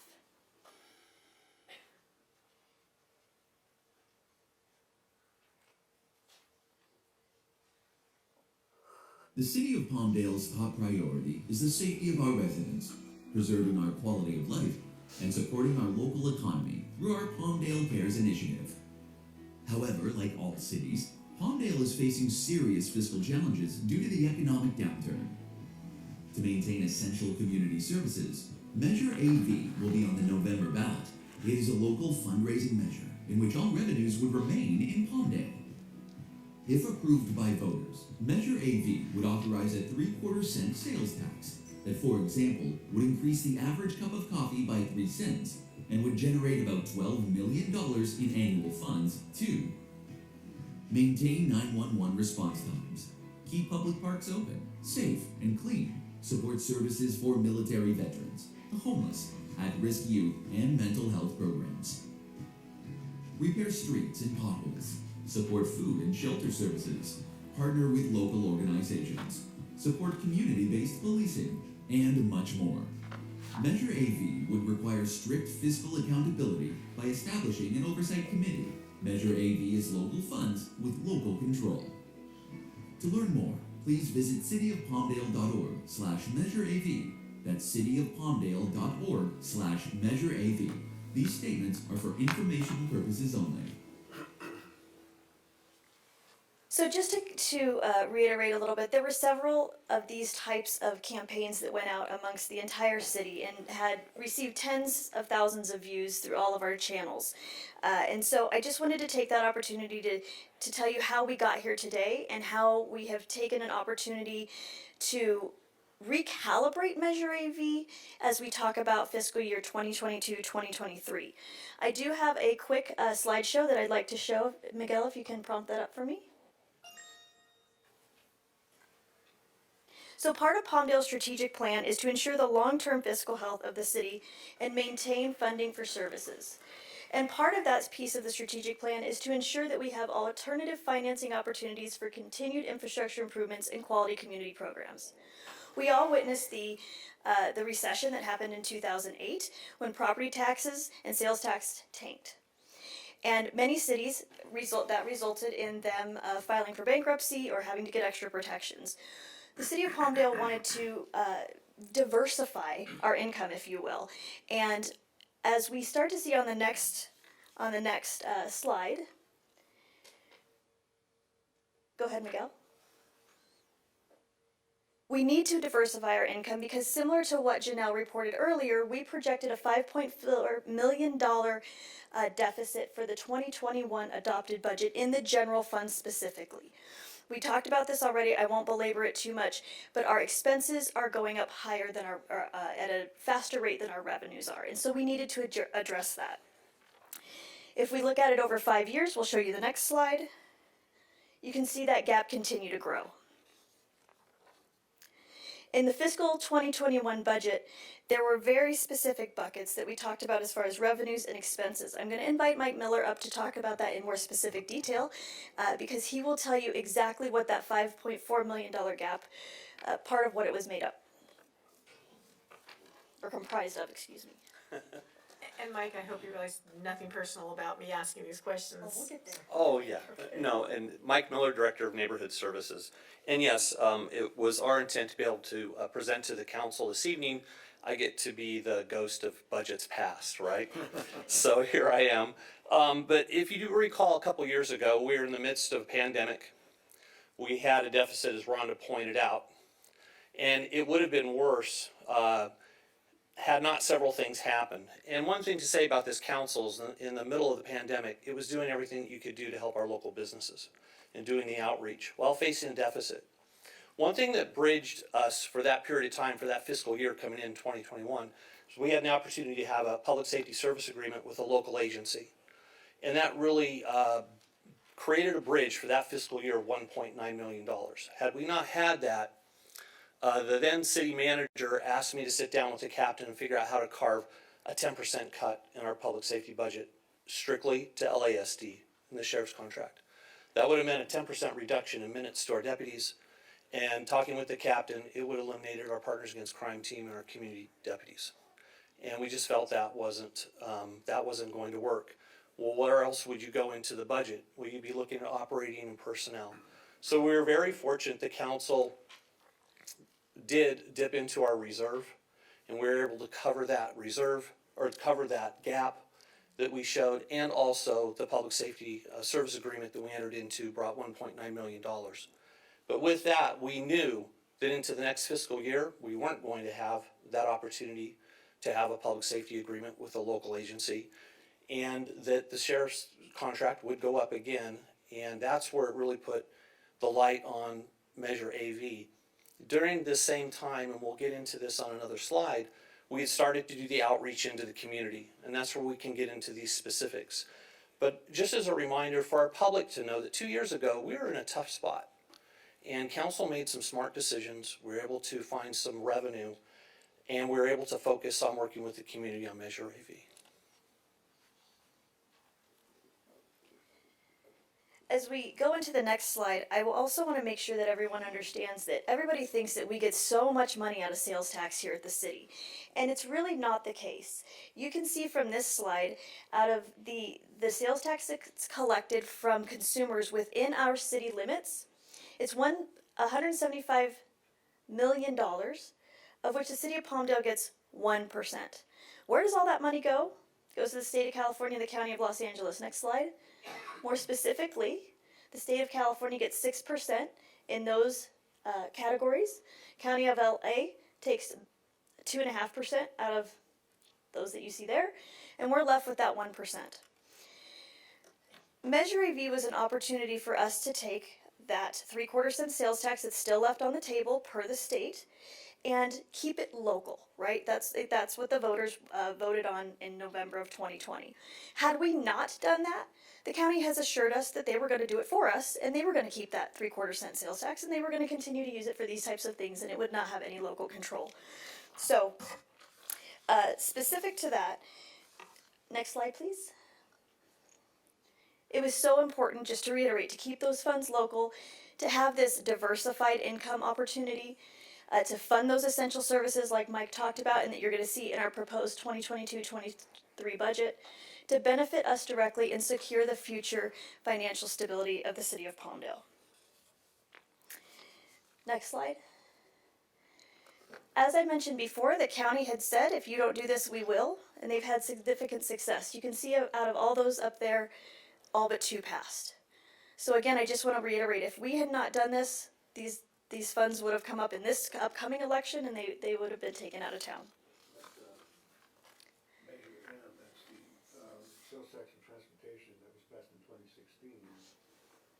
It's raising billions of dollars, right? Mm-hmm.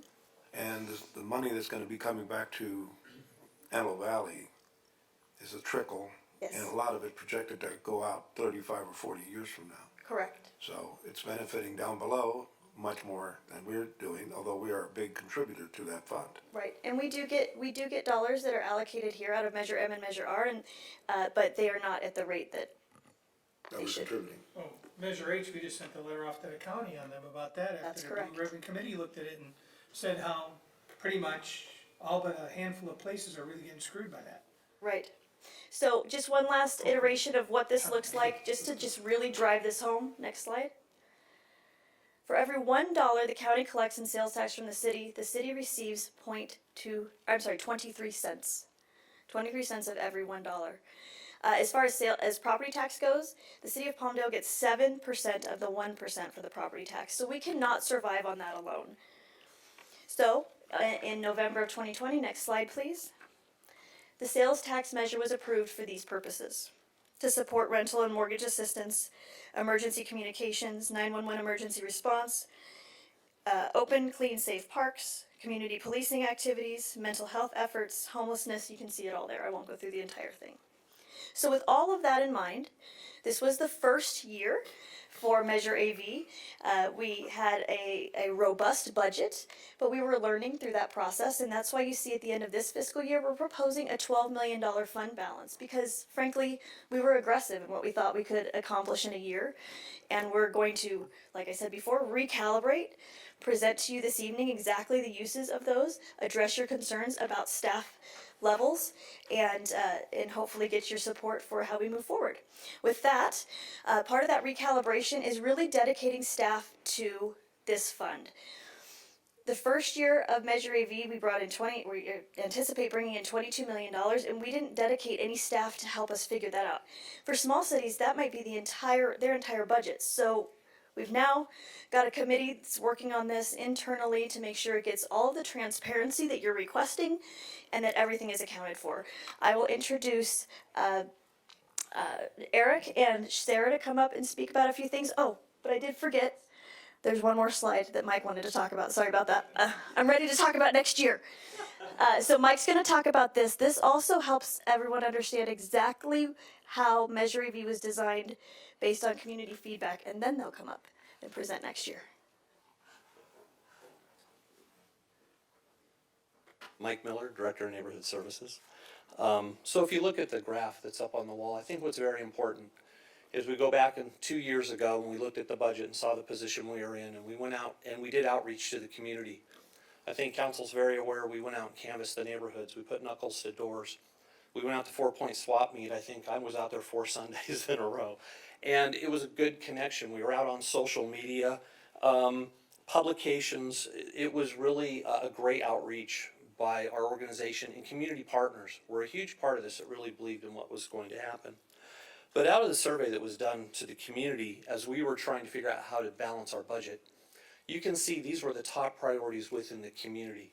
And of the first six, the top six, 4 of them are directly related to public safety. So as you look at these, and we just basically touch on the use of the funding and what the community understood. When you look at maintaining 911 emergency response, that means that we keep the minutes on the books with our partner, with the Los Angeles Sheriff's Department, so they can respond. Also, too, we're taking low-level calls that Sarah's team is working on, and why we're trying to build up our NCOs, our CSO program, so that they can take those calls for deputies. That requires staff to get that burden off our station, keep our minutes at a level so that they can have a better response time. Preventing and reducing gang activity, this just is not with our Sheriff's Department, but it's also with our public safety team and with our community compliance team. You'd be amazed how our city staff, just based on what they've learned in working with our crime analyst at the station and with our detectives and our PAC team, know what to look for when they're out in the community, and it really helps our Sheriff's Department have a great impact out there. Also, in preventing property crimes like theft and burglaries, that's about communication as well, and we need staff to be able to reach out and do those things. And then keeping public areas safe and clean. Our PSOs are out there, our maintenance team is out there. We have really had to work hard at Dominic Massari Park lately to really tackle the graffiti that's been going on and some of the behavior. And that's cyclical, it comes and goes, but we really need those bodies. So in looking at this and looking at other surveys, and we'll be able to present this at a later time when we talk more about Measure AV, when you really look at the priority of these areas, particularly the 4 of the top 6, it's very amazing how strongly our community felt that they wanted these services to be done as strategically. It was a top priority for them.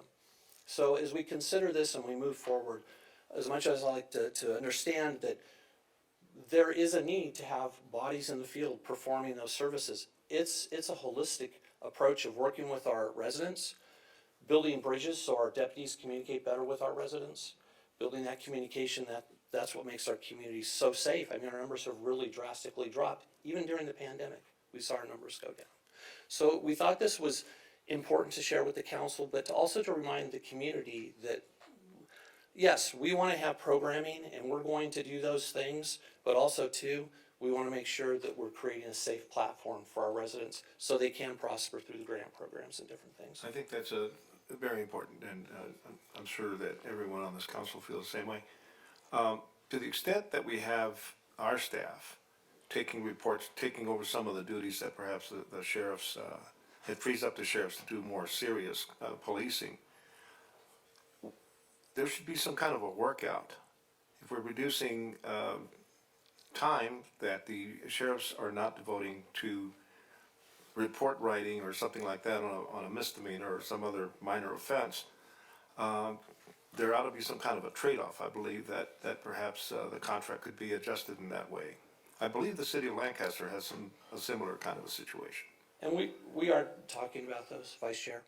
We're looking at those things. I do want to say. But let me ask though, to Richard's point, does that take a cop off the street then? Or does that merely reduce the response time and the ability for them to handle the other calls? Because I think we sometimes think that, well, gee, we got a CSO out there handling that, send the cop home, but we're not. No, because absolutely not. The theory is, and if you look at what Palmdale, and the captain will definitely agree with this, we embraced community-oriented policing a decade ago. 10 years ago, we started working on this. We've been looked at by other cities, and other cities have come and visited and spoken with us about how we're doing community-oriented policing. I think one thing that I wish Sarah would have bragged about, so I'm going to brag about it for her, is that for the past 6 months, she has been taking her entire team and strategically training them so they can just be that much sharper, and they've been spending time with the station, with the deputies on patrol, so that they can really come out of this training, I believe in the next week and a half, right, Sarah? The next week and a half, that much more solid, that much more inclined to be able to take the load off of our deputies. And Mayor, to your point, we don't want to take a deputy off the street because we want to get to the calls, we want to go get the bad situation settled. But we also want our deputies to spend time with our community and build trust. And we have been building trust over years. And the captain every week is talking, looking for places where we can go and engage more with the community. So as we look at Measure AV, yes, we're going to need to have bodies in the field, and that's the city's responsibility. That funding has to come from somewhere. But also, too, we want to make sure that the money that we're using for the grant programs, people have a nice, safe platform to be in the parks doing the things or where they may be. I think there's a monetary amount that could be identified if in fact we're taking off the load from deputies, because instead of going down to the Walmart to write up a citation on a let's say $850 theft, which is not going to be prosecuted by the district attorney, and I haven't forgotten about that. Also, I have not forgotten about that. There's got to be some kind of a monetary difference, because if we take, it's not necessary to send a deputy to Walmart, because our code enforcement people can take care of that and prepare a report that can then be filed with the district attorney, or maybe if we have a prosecuting agency here doing that. And by the way, have we allotted any money for a potential prosecuting attorney for the city of Palmdale? I really want to know that, because we've spent quite a bit of time talking about that this last year. I'll step off right now and let our city take that over. And Now, when I talk with contract law guys, it's my understanding that Lancaster's added some people, but they're not getting a rebate from the county. Is that? not to my That's correct. Okay, that's what I thought, because when that hybrid thing came up, that's what was talked about. But as long as they're filling the minutes by however method they're doing it, Correct. it's, the bodies are there, so.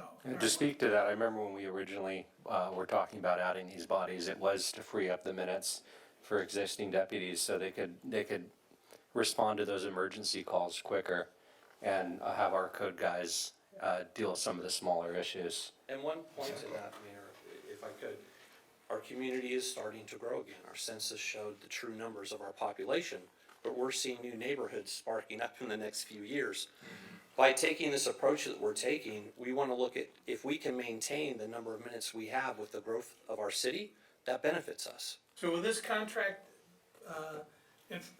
proposal, this budget amount, that's maintenance of service, period, right? That's not adding any sheriff's department personnel, it's just accommodating the contract terms, correct? That is correct. It does not add any bodies or minutes. Okay, so, when you look at the deployment, I mean, I really wanna see us free up more time, because when you go out into that car and you log in, you got a stack of calls already backed up, and some of them are hours and hours and hours and hours old.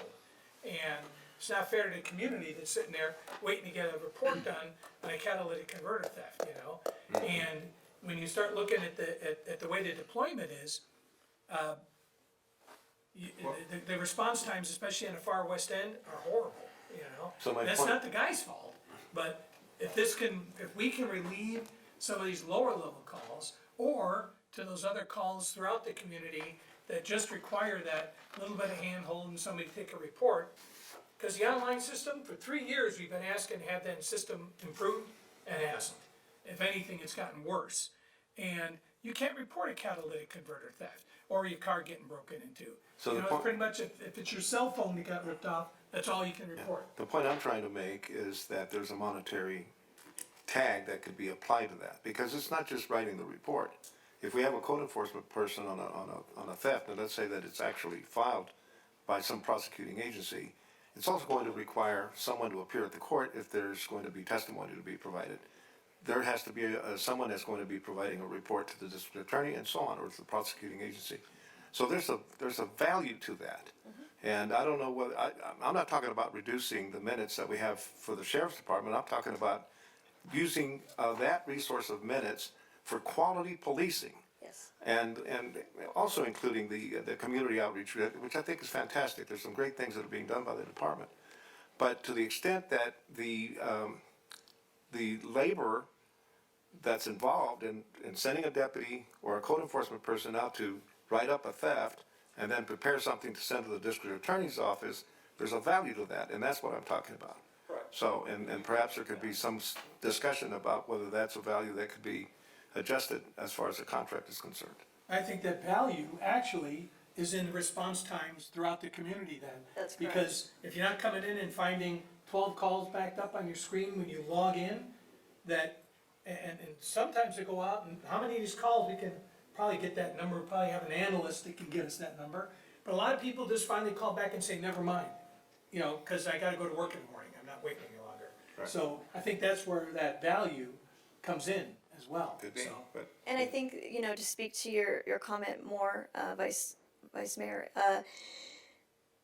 every time we take a sheriff off the street to go down to the courthouse, we're feeling that impact to sit there through that whole process. So if I like to call what we're doing with our CSOs and our PSOs and our neighborhood services personnel quality of life issues. Those are the types of things that they address. They address barking dogs, graffiti, incident reports, nonviolent, things like that. So I think it's a nice augmentation. I think that, you know, Mike kind of hit it on the head that we are a growing community, and COVID has also posed some new challenges for us that we didn't anticipate, an increase in graffiti of 160%. So to speak about what Ms. Betancourt, her concern about using these dollars for bodies is it seems like it is natural that we will require bodies to respond in the way that the community is asking us to. It's not all gonna just be capital. And it's not all going to be capital, that is correct. We have to have the bodies to come and to clean up the graffiti. We have to have the bodies to come and clean up the illegal dumping. So this is One of proposed. these items is on this list. I'm sorry? There's not a human factor involved with it.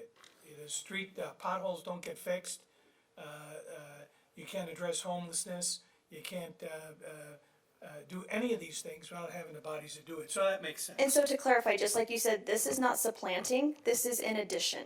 These are additional bodies to help us with the increase in various places. To speak directly to your comment about misdemeanor, prosecution of misdemeanors through our city attorney's office, that has not been necessarily budgeted in this budget because we have not received the feasibility back.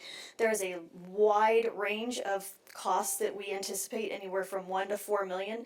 So at which time the council directs us that that's the role that they, or the plan to take, we can allocate the dollars at that time. just so we keep an eye on that. So I've done some additional follow-up on that matter, because I feel strongly like Richard does, that we can't let these quality of life things keep slipping through.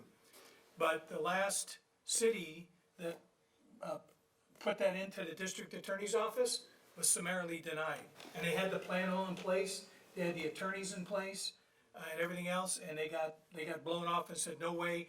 And in his quotes, basically said, I'm not gonna have some city undermine what I'm trying to do. So, this may be an exercise in futility, unless we can get an agreement up front that he's even gonna talk to us about that, so.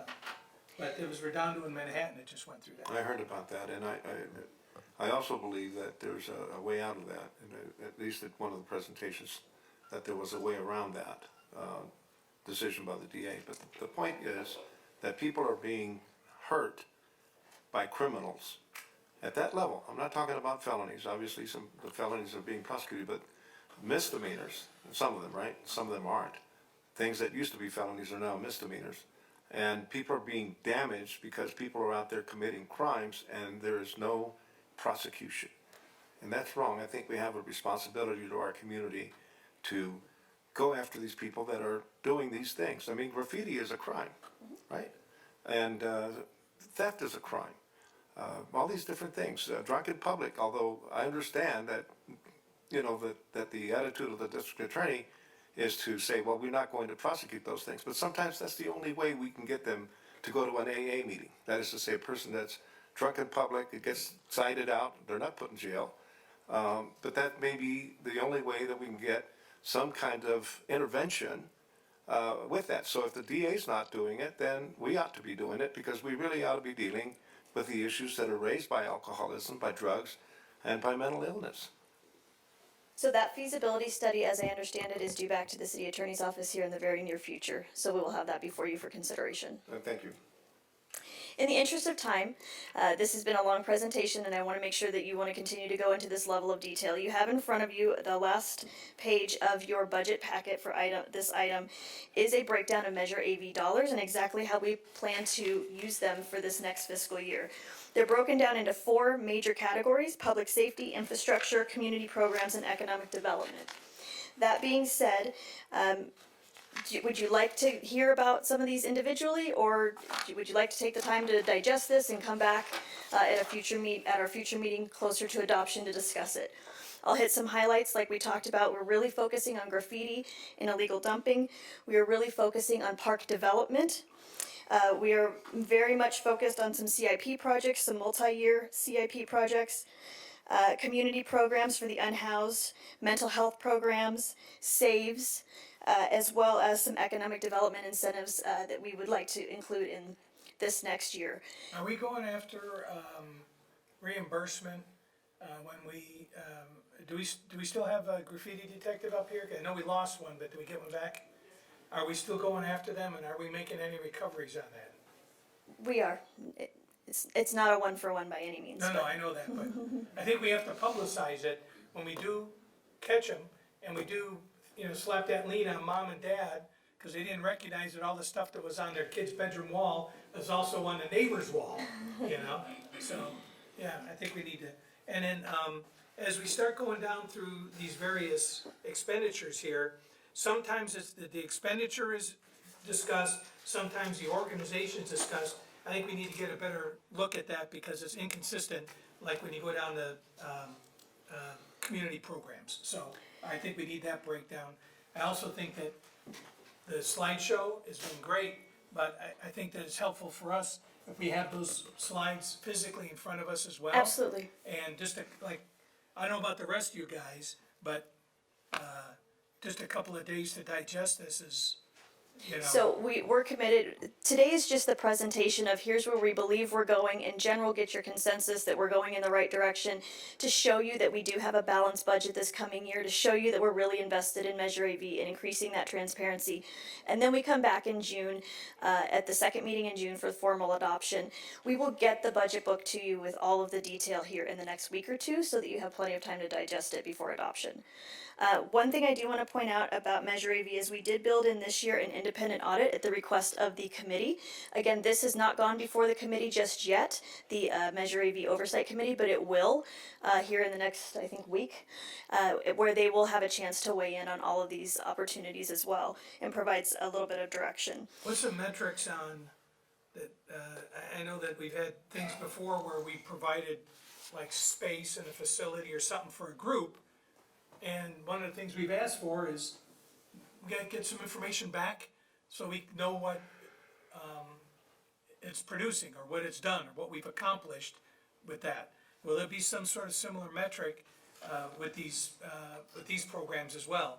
In other words, if we're doing something, a cleanup or something like that, that we're showing that we've reduced the graffiti, and now we're down here with it, as opposed to we just had a lot of graffiti. So yes, so we do track things like graffiti and illegal dumping and the pounds of trash that we clean up and the square feet of graffiti that is cleaned up, and we put that on a plotter every month that we can make available on our website to council, to anybody that's interested. But what about when we give this money to community groups? So so if you'll notice under community programs,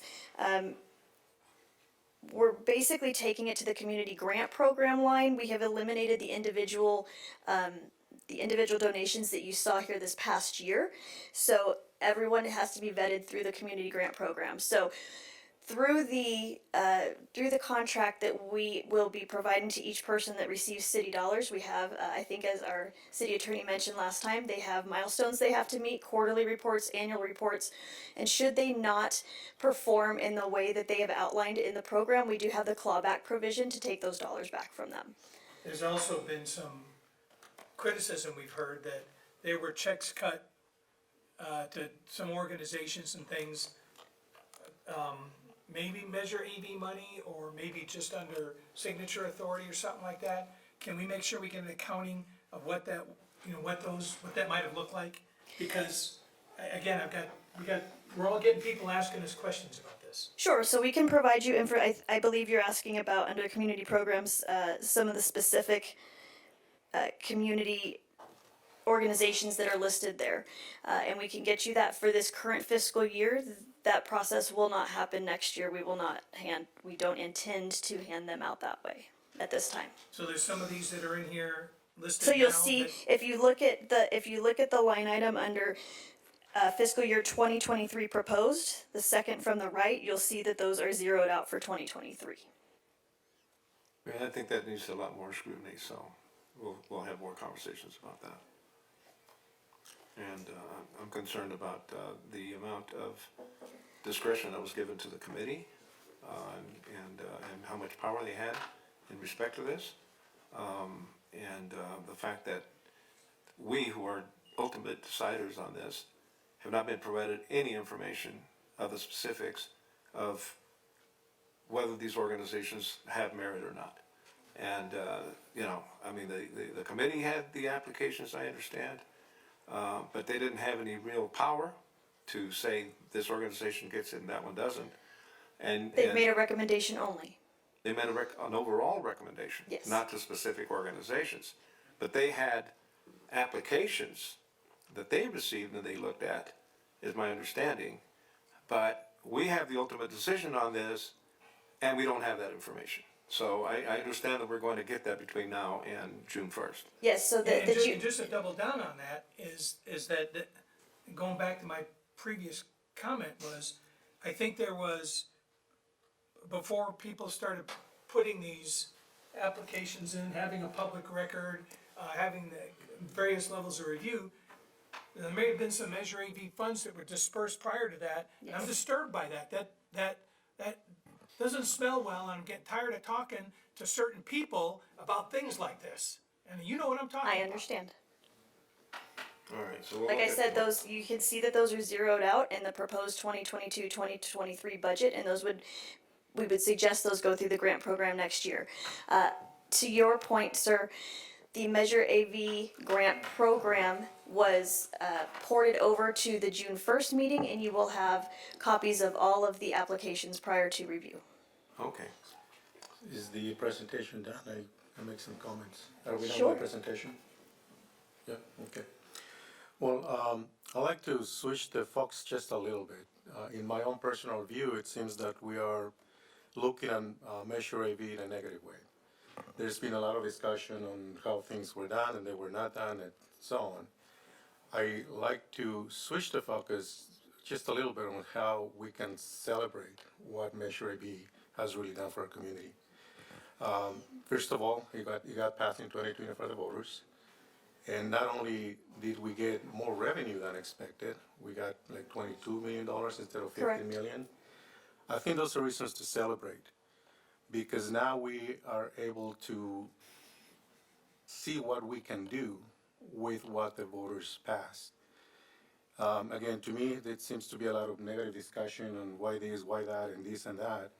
But I think that we should celebrate what we have been able to accomplish, because we have $22 million more, 7 more than anticipated.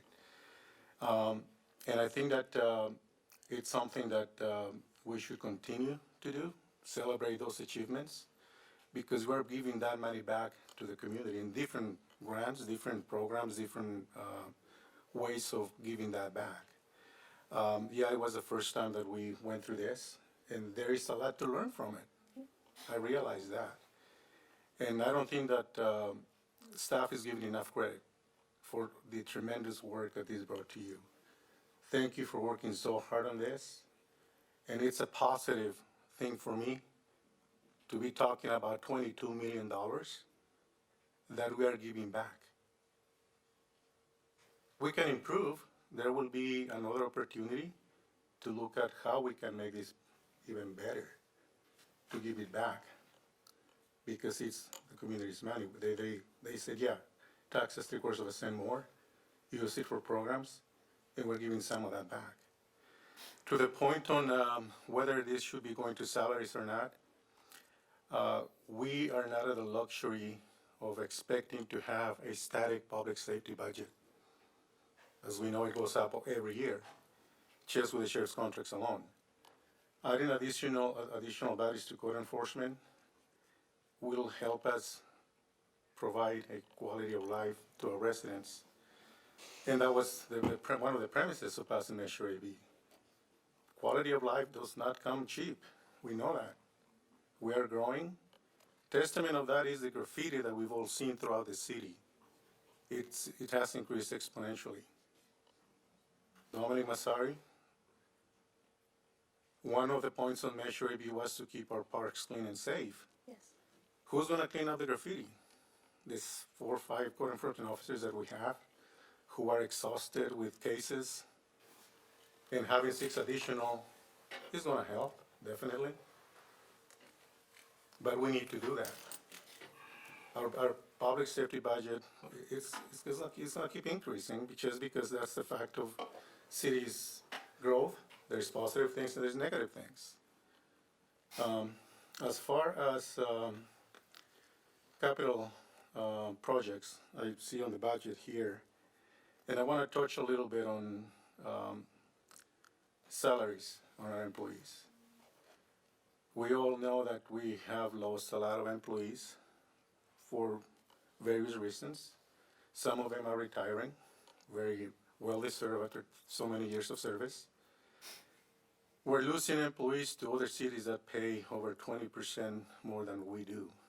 And I wanted to address that at this budget. And I heard during the presentation that there may be a comp class study. I don't think that we need to go through that. That's going to take time.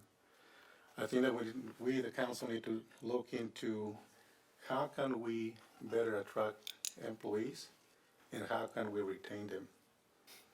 And let's face it, it's salaries, it's benefits, because we're losing employees to other cities that pay way better than we do and that have better benefits than we do.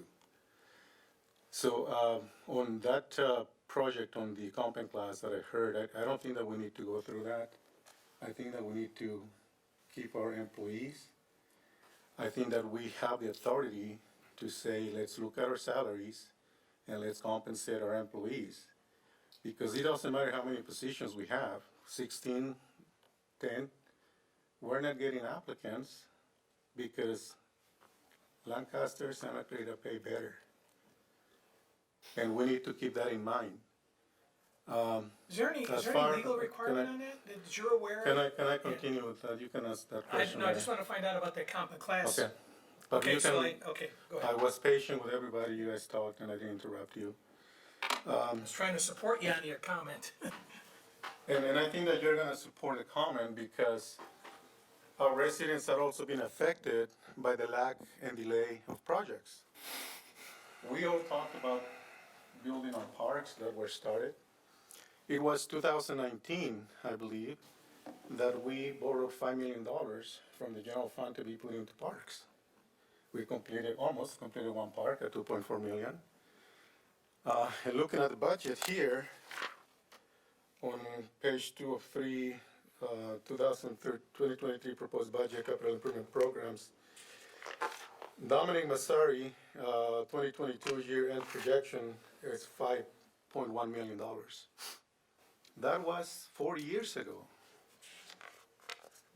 Yeah, we did a little bit on the design of J. Allen Park and some other ones. We got to the design of the park. It was projected at the time to be $8 million, only 25% of the park that is left. On 2023, there is a proposed $11.5 million for J. Allen Park. Again, it's been 4 years. And we got 90% design plans. Inflation, cost of material, labor, it's gonna be going up. Let's face it, inflation is already here and it's not gonna end anytime soon. So one of the reasons I believe we're not able to complete these projects is because we're losing employees and because we're taking too long to get these projects done. If we don't address the root of the problem, which is retention and attraction of employees to complete these projects, the Allen Park may take another 20 years, and it's going to be $100 million. We have to make sure that we are compensating our employees to be competitive with other cities. Because who is being affected by this? Our residents. We need to take a look at that, Council. Yeah. I don't think that we need to go to a comp class. I Yeah, understand your that's why I question. just asked for that clarification. So That's all. I understand your question, wanna- but we need I to wanna- look at that. You know, it's, they don't have a filibuster in the assembly, Mr. Carrillo. I'm sorry? They don't have a filibuster, so. I'd like to- But I I'd like talked to- less than you guys did. No, You guys I were think talking most of more. our We're good, discussions we're were good. brief, but let me Go just say ahead. that, make Go ahead, this Richard. point to you, Mr. Christ. A lot of the things you said have a lot of merit. I think that the staff worked very hard, and it was very controversial, trying to allocate which organization was to receive funds and which not. And I think that was very detrimental. But I do commend staff for working through that and doing that. And certainly, salaries, I think, is an essential issue, in AV funds. But it is not negative to protect the people's money. That's not negative. I think we are charged with the responsibility to look out that this money is appropriately spent and that we be transparent and that we show where this money is going and why. So I don't think that's a negative. I completely disagree with Mr. Carrillo on that. I think it's an important function of City Council to be very wary and to be very vigilant and to be very protective.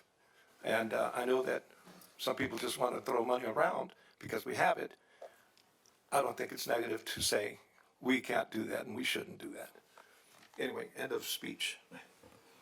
So I think you're both almost saying the same thing, but we're just getting there a different way, you know? And No, I think that, I don't think anybody can disagree that we're having a serious, retention and attraction problem. So you can't recruit, if they're, you can't even make the I was first. just responding, I agree with that part, but I was just responding to calling it negative because we're trying to be protective of the people's money. And I'm saying, I'm just making the point, that's not a negative point, it's a positive point, it's part of our responsibility. Okay, Well, I'm not gonna respond to that, but I understand your point. okay, so I think you kinda hearing where we're going, and I think that we need to continue as this evolves here. We've gotten a limited amount of information here, but a lot of it. And I think that each of us have kind of been bringing up some questions, some areas of either concern or interest. And I think we need to continue that dialogue as we work towards getting that full budget book and as things get tweaked here. So we will take all of those into consideration prior to, and bring that back to you as part of the discussion prior, for adoption. And I do wanna close the Measure AV conversation, if I may, with, I think we have a lot to celebrate in the coming year. I think you're gonna see staff really get our hands around this, working with the community, being out there and the residents seeing the fruits of the labor of Measure AV. We've got a whole campaign that we're planning to launch this with these dollars to celebrate some of the successes that we're having. We get a little bit of money put in for signs that says your Measure AV at work. I think some of the concerns. You're speaking, or you're preaching to the choir. Yeah, some of the concerns that are perhaps being discussed here is actually a small part of the overall AV money. And so that's, I think overall, this is a very positive program. Yes. But there are some areas of concern. Absolutely. And that's what we need to focus on. We will dial it in. Yeah, anytime we're dealing with taxpayer money, there's a sensitivity involved, and of course, we're trying to get the most amount of value out of the taxpayer dollar. We're trying to provide as much service as possible. Easier said than done, but I think staff and our Measure AV committee are doing a pretty good job at trying to navigate through this, especially for it's the first time the city's ever done anything like this. And I think that, as has been stated, that, you know, there's a cost to doing things, but there's also a cost to not doing them as well. So, I mean, we've seen things like, you know, the Yellen Park delays.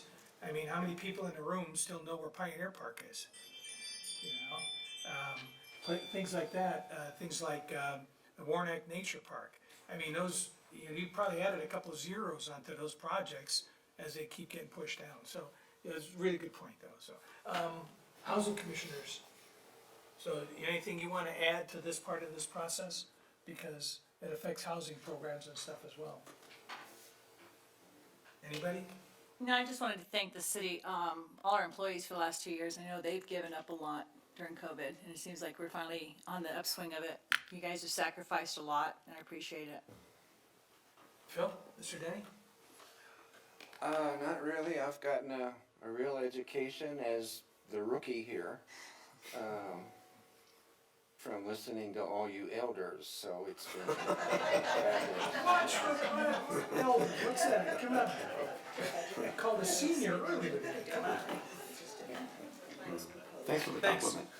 So, and avail yourselves of the staff on these issues as you have these questions and things like that. All of us are available, as well as the staff, to all of you, so. On behalf of staff, thank you for the positive feedback for the hard work that we all know that they're putting in. So thank you for that. Yeah, we can see it. It doesn't go unnoticed. Okay, I've got more than one request here to take a quick break, and we've hit that 9 o'clock hour. I just couldn't wait, I'm sorry. So we'll take a few minute break. Everybody can breathe, and then we'll come back here probably in about, let's see, about 8 minutes after.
I'm gonna go ahead and go back on the record.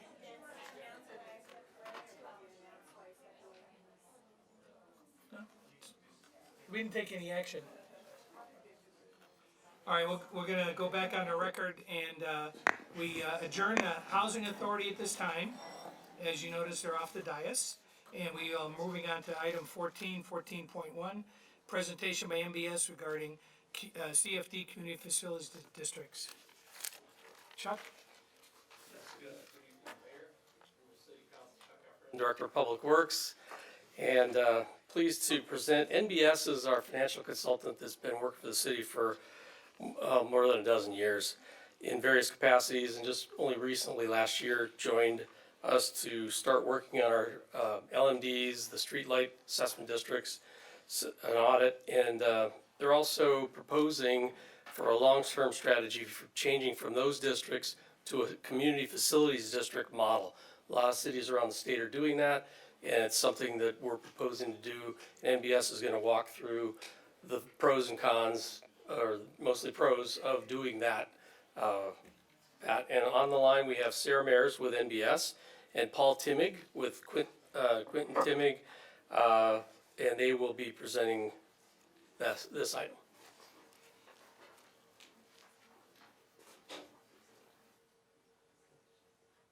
Good evening, Mayor, members of the council, and city staff, along with members of the public. My name is Sarah Mayers. I am a director with NBS.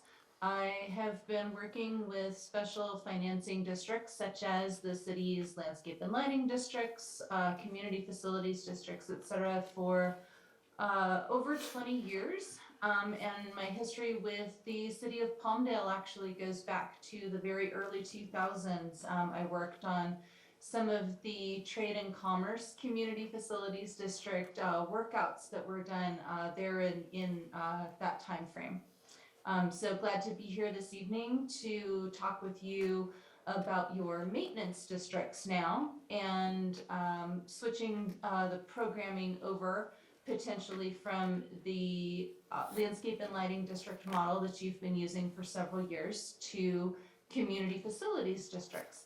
As Mr. Heffernan mentioned, this is something that many agencies around the state are doing now. If you could go to the next slide, please. So just a quick agenda for the presentation. It will first talk about the legislative context under which we're operating, just to make sure everyone has that same base level of knowledge going into the conversation.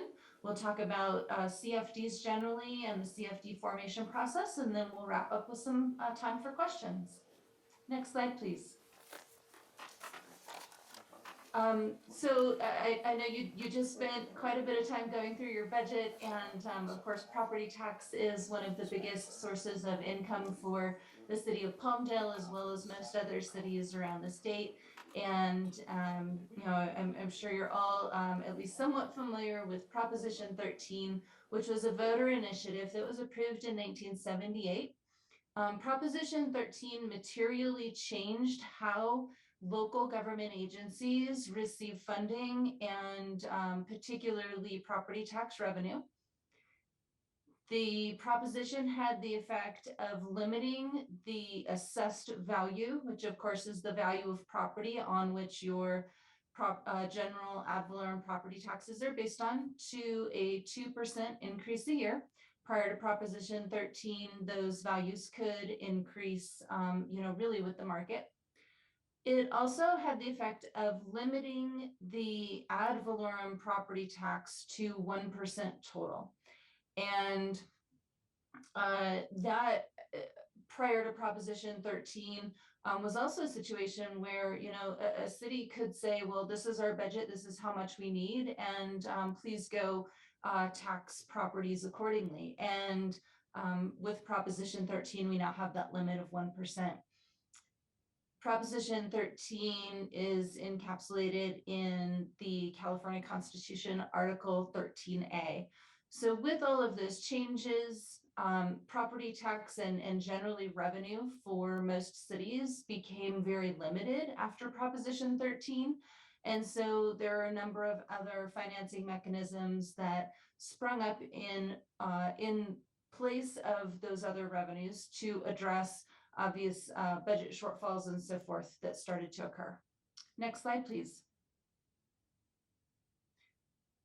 So next voter initiative comes through to us that is important for this context in 1996. That's Proposition 218. Again, I'm sure something many of you have heard of in the past. Proposition 218 created very strict rules on benefit assessments.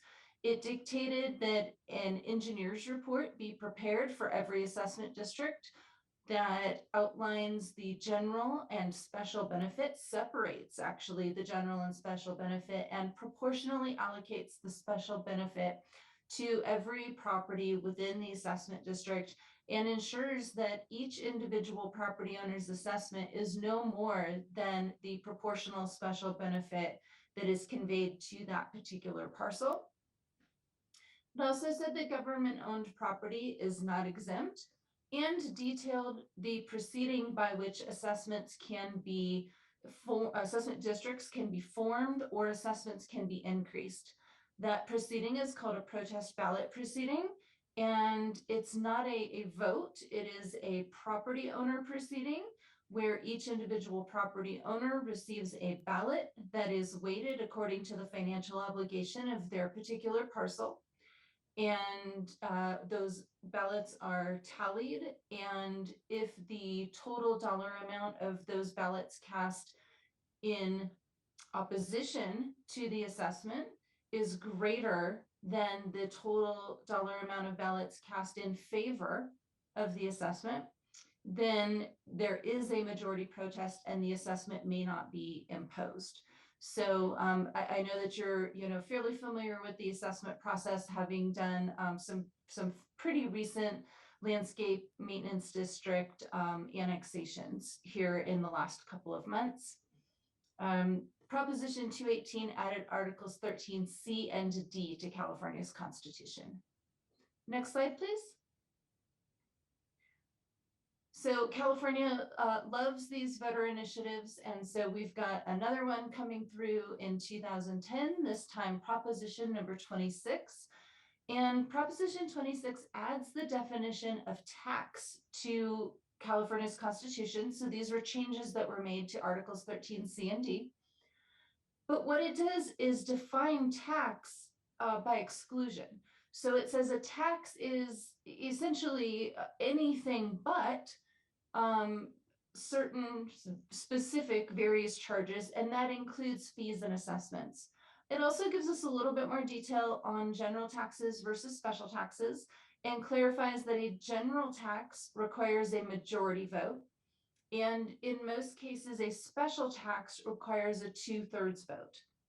So again, just clarifying and adjusting some of that language in California's Constitution. And with that background, we'll go to the next slide and talk about the CFD Act, or the Mello-Roos Community Facilities Act of 1982.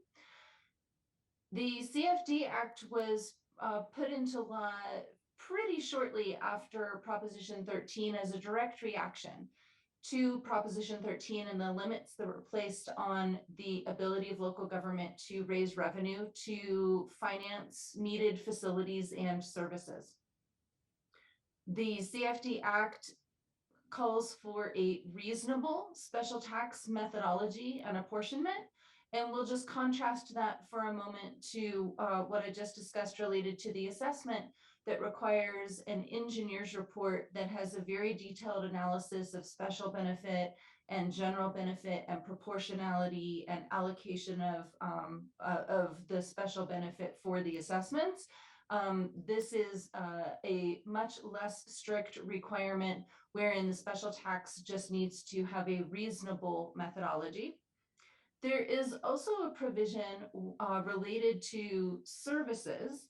And again, a CFD can be used both for financing capital, which you've seen with, for example, the Trade and Commerce Community Facilities District. But they can also be used solely for the provision of services like landscape and lighting services. They can be used for things like public safety, library services, the list is actually fairly long.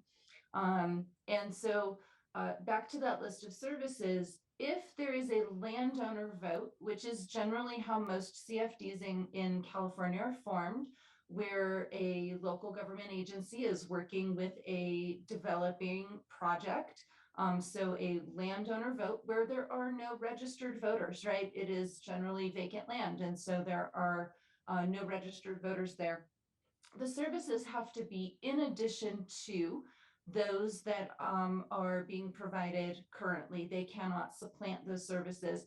And there has been some additional case law clarifying some of that language. What does that mean to be additional services?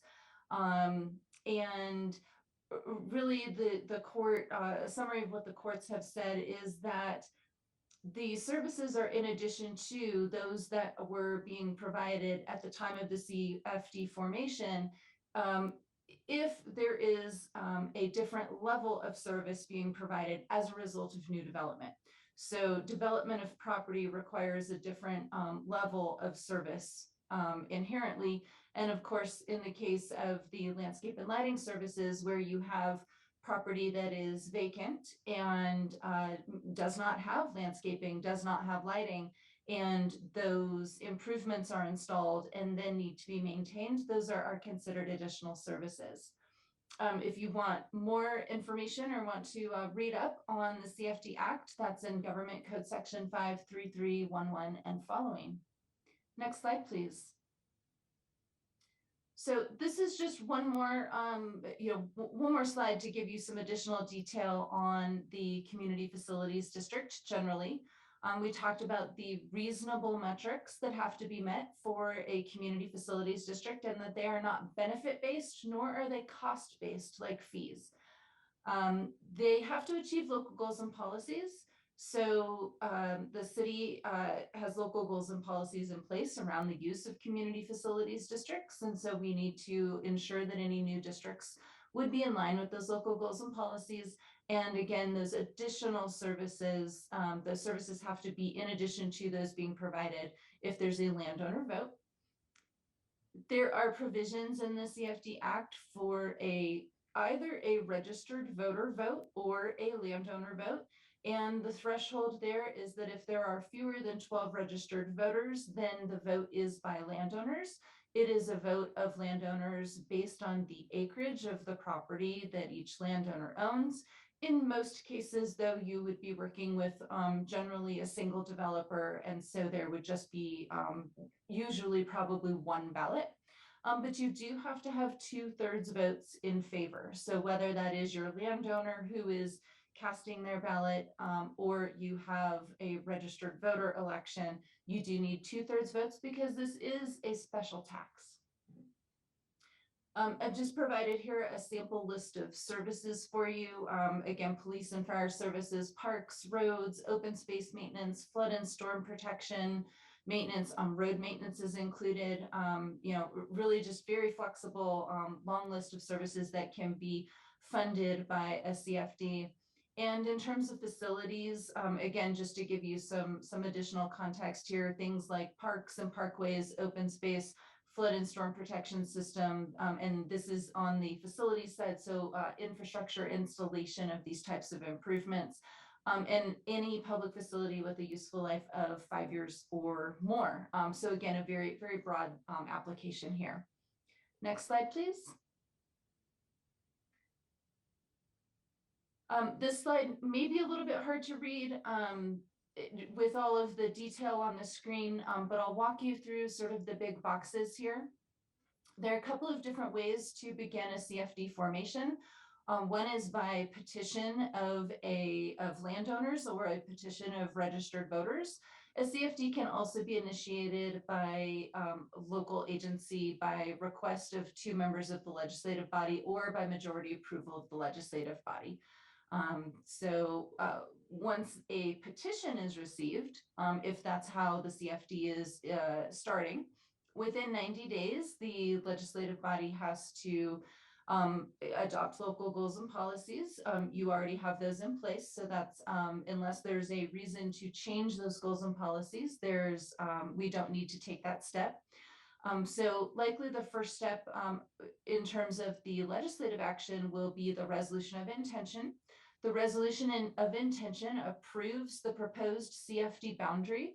It names the CFD, so it gives it a CFD number 2022-1 or what have you, and may include a parenthetical that specifies what services it might provide or the area that it might cover. Describes the services to be funded. It establishes the rate and method of apportionment. Again, that rate and method of apportionment is the reasonable basis on which the special taxes are calculated. So that document outlines all of the definitions that you might see, gives information about the term of the special tax, whether or not it might be prepaid, what the rates are for various land use categories or sizes of property or what have you, depending on the application. That resolution also fixes the time and place for the public hearing, and it describes the voting procedures. After that resolution of intention, at least 30, but not more than 60 days after, there is a public hearing held. The public hearing, of course, is the opportunity for property owners and the public to hear and be heard. That is a noticed public hearing. The notice is published not later than 7 days prior to the public hearing. If there's no majority protest during that public hearing, and again, this is a situation where we have a landowner election, we would then proceed at that same meeting with the resolution of formation. And I know that might seem a little funny to you. It always seems a little funny to me that we're going to form the district before we have the election, but that is how the process works. That resolution of formation approves the services to be funded, identifies the party responsible for preparing the levy, states that a lien will be recorded, and identifies the recording information from the map that was previously approved, and it sets the date of the election. In this case, with this landowner election, where we have obtained an election notice waiver from that landowner, we actually would call and canvass the election at that same meeting. And so we would, again, open those ballots or single ballot. That 2/3 vote is what we're looking for. And voters are considering both the levy of the special tax as well as the appropriations limit for the CFD. Once that election is canvassed, then the election results are certified. And assuming, particularly in this situation where we're working with a developer in that landowner election, assuming that the election is positive and we have the required 2/3 vote, there would be an ordinance to levy the special tax would be considered. Of course, there would be a first reading and then a follow-up with the adoption on that. And essentially that is the formation process. From there, we would go on through to the annual levy and collection of special taxes. Next slide, please.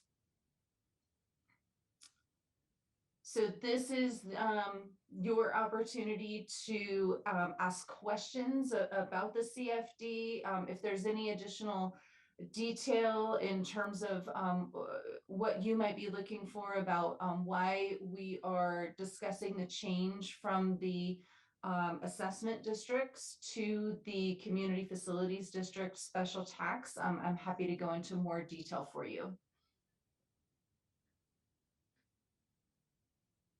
Thank you very much. Chuck, so you want to give us in a nutshell, why is CFD versus LMD? Well, I think that, she just went into it in detail. It's really that there's she more. gave us a lot of information. Yeah, and it's really that it's much easier to, and it's a case of with the LMDs, you have to have 2/3 of the vote of all the people that live in the district, and with the CFD, you have ability to bring in more different services, and you can apply it to projects, and you can apply it to a lot of things that you can't use the Landscape and Lighting Act districts with. And so There's more flexibility. it's more flexibility. One of these will be coming to you in June. It's gonna initiate a district for a very small project, but the future boundary will be the entire city, so that new projects that come in will annex into that one district as long as they're within the city boundaries. So. So And the I just LMDs might, the existing LMDs are gonna remain as LMDs, is that what the goal is? for now, we're going to be working on them. Some of them, it's gonna be a long process. What we'd really like to do ultimately is we have 250 districts. That's a lot of maintenance of districts. I mean, the accounting is just a nightmare. And so what we're proposing to do is, it has to go through a vote, is to bring those down to a manageable number of LMDs, or better yet, to bring them into this CFD if that's possible. And so that would be a much better option. I might add that one of the positions in engineering is a manager, just to be focused strictly on this, because this is extremely important and very detailed and very, I guess, time-consuming event that we're gonna have to undertake over the next years with NBS's help. So far, Tim Carney in our engineering department has really been the one, but he's juggling these duties with his engineering plan check and those duties. And so we really need somebody that's just focused on this with NBS. And so that's one of the positions that we're proposing. So eventually that's the goal, to get the LMDs into this new formation, CFDs. Yes. But what if the property owners of an existing LMD want to remain on the LMD? Is that possible? Will they have a choice to stay as an LMD, or will there be a process? Yes, it'll be up to them. I mean, it'll go to a vote. There'll be outreach, and there may be some districts where a district here and a next door district, they have similar characteristics, and they may join together and form ones, just again, trying to get the number down. If they have similar rates of tax at that time, if they have other characteristics that are similar, might be able to join them. Other ones you may be able, but if they want to stay by themselves, they can vote to do that. Okay. So if we bring it in all under the one, how would we know as a council, or how would the public know how the money is being distributed throughout different neighborhoods? Well, it's required to, the money that is raised in the district is required to be spent in the district. Right, but if we get it, I think you wanna get it into one, right? Is that what I'm understanding? Right. So if the whole city's one, and you're paying your taxes, and I'm paying my taxes, and we live in different neighborhoods, how do I know that the money that I'm paying in is getting parity to his neighborhood?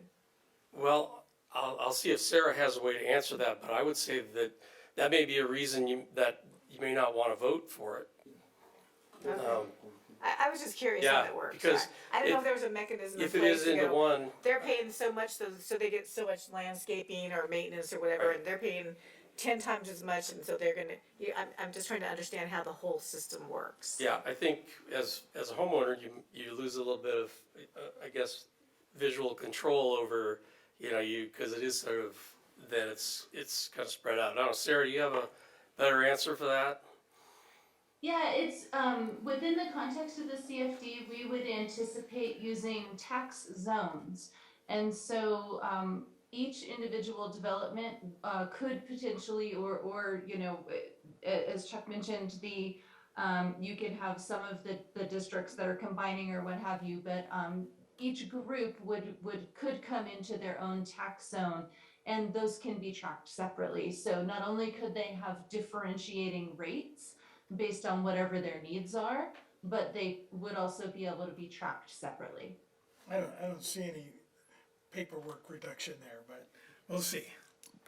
Only if you get the number of districts down, because you're right, if every zone, if there's 250 zones inside of the one district, that doesn't help. Doesn't So, help, yeah, we gotta get that number down. We've discussed this many times before, and I know, the LMDs is something that our mayor is very passionate about, and making sure that all the surrounding areas in the neighborhoods look nice. I do understand, from a management position, I mean, as the city keeps growing, we don't want, our future generations to have to deal with 600 LMDs and staff to do that as well. So I get the idea of simplifying it and hopefully making a more streamlined process. Because I know this has been a frequent item of discussion up here. So hopefully this helps. Usually when the bills go up. Yeah. So hopefully this helps, take a little bit of burden off staff and make it more efficient on the taxpayer dollar. It's gonna be a significant amount of work to get there, but it's really gotta be done. Okay. Gotta start, yeah. Okay. All right. Anything further from council? Okay, then we'll move on to item number 15. Does anybody want any particular discussion? Is there any reason to pull any names off this, or is there a motion to approve it as presented? Second? Mr. Loa makes the motion to approve the reappointment of 11 committee members and 1 alternate to the General Plan Advisory Committee. Ms. Bettencourt second. City Clerk, call the roll. Councilmember Bettencourt, Yes. Councilmember Carrillo, Yes. Mayor Pro Tem Loa, Yes. Councilmember Bishop, Yes. and Mayor Hoffbauer. Yes. Thank you.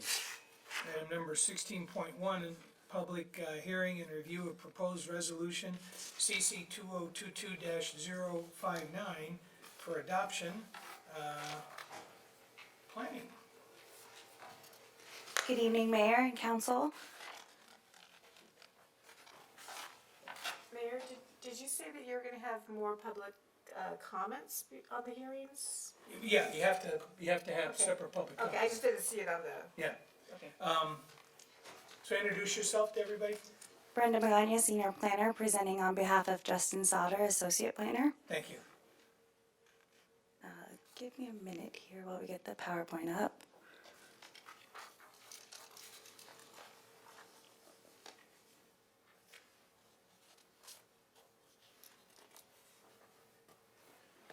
Well, in the meantime, could we read the title of the resolution while we're waiting? The item before you tonight is Density Bonus Agreement 22-002, and the applicant is Miller Housing Investments Incorporated. Resolution number CC 2022-059, a resolution of the City Council to the City of Palmdale approving Density Bonus Agreement 22-002 associated with the construction of a 48-unit multifamily residential development located east of 9th Street East, approximately 100 feet south of East Avenue Q.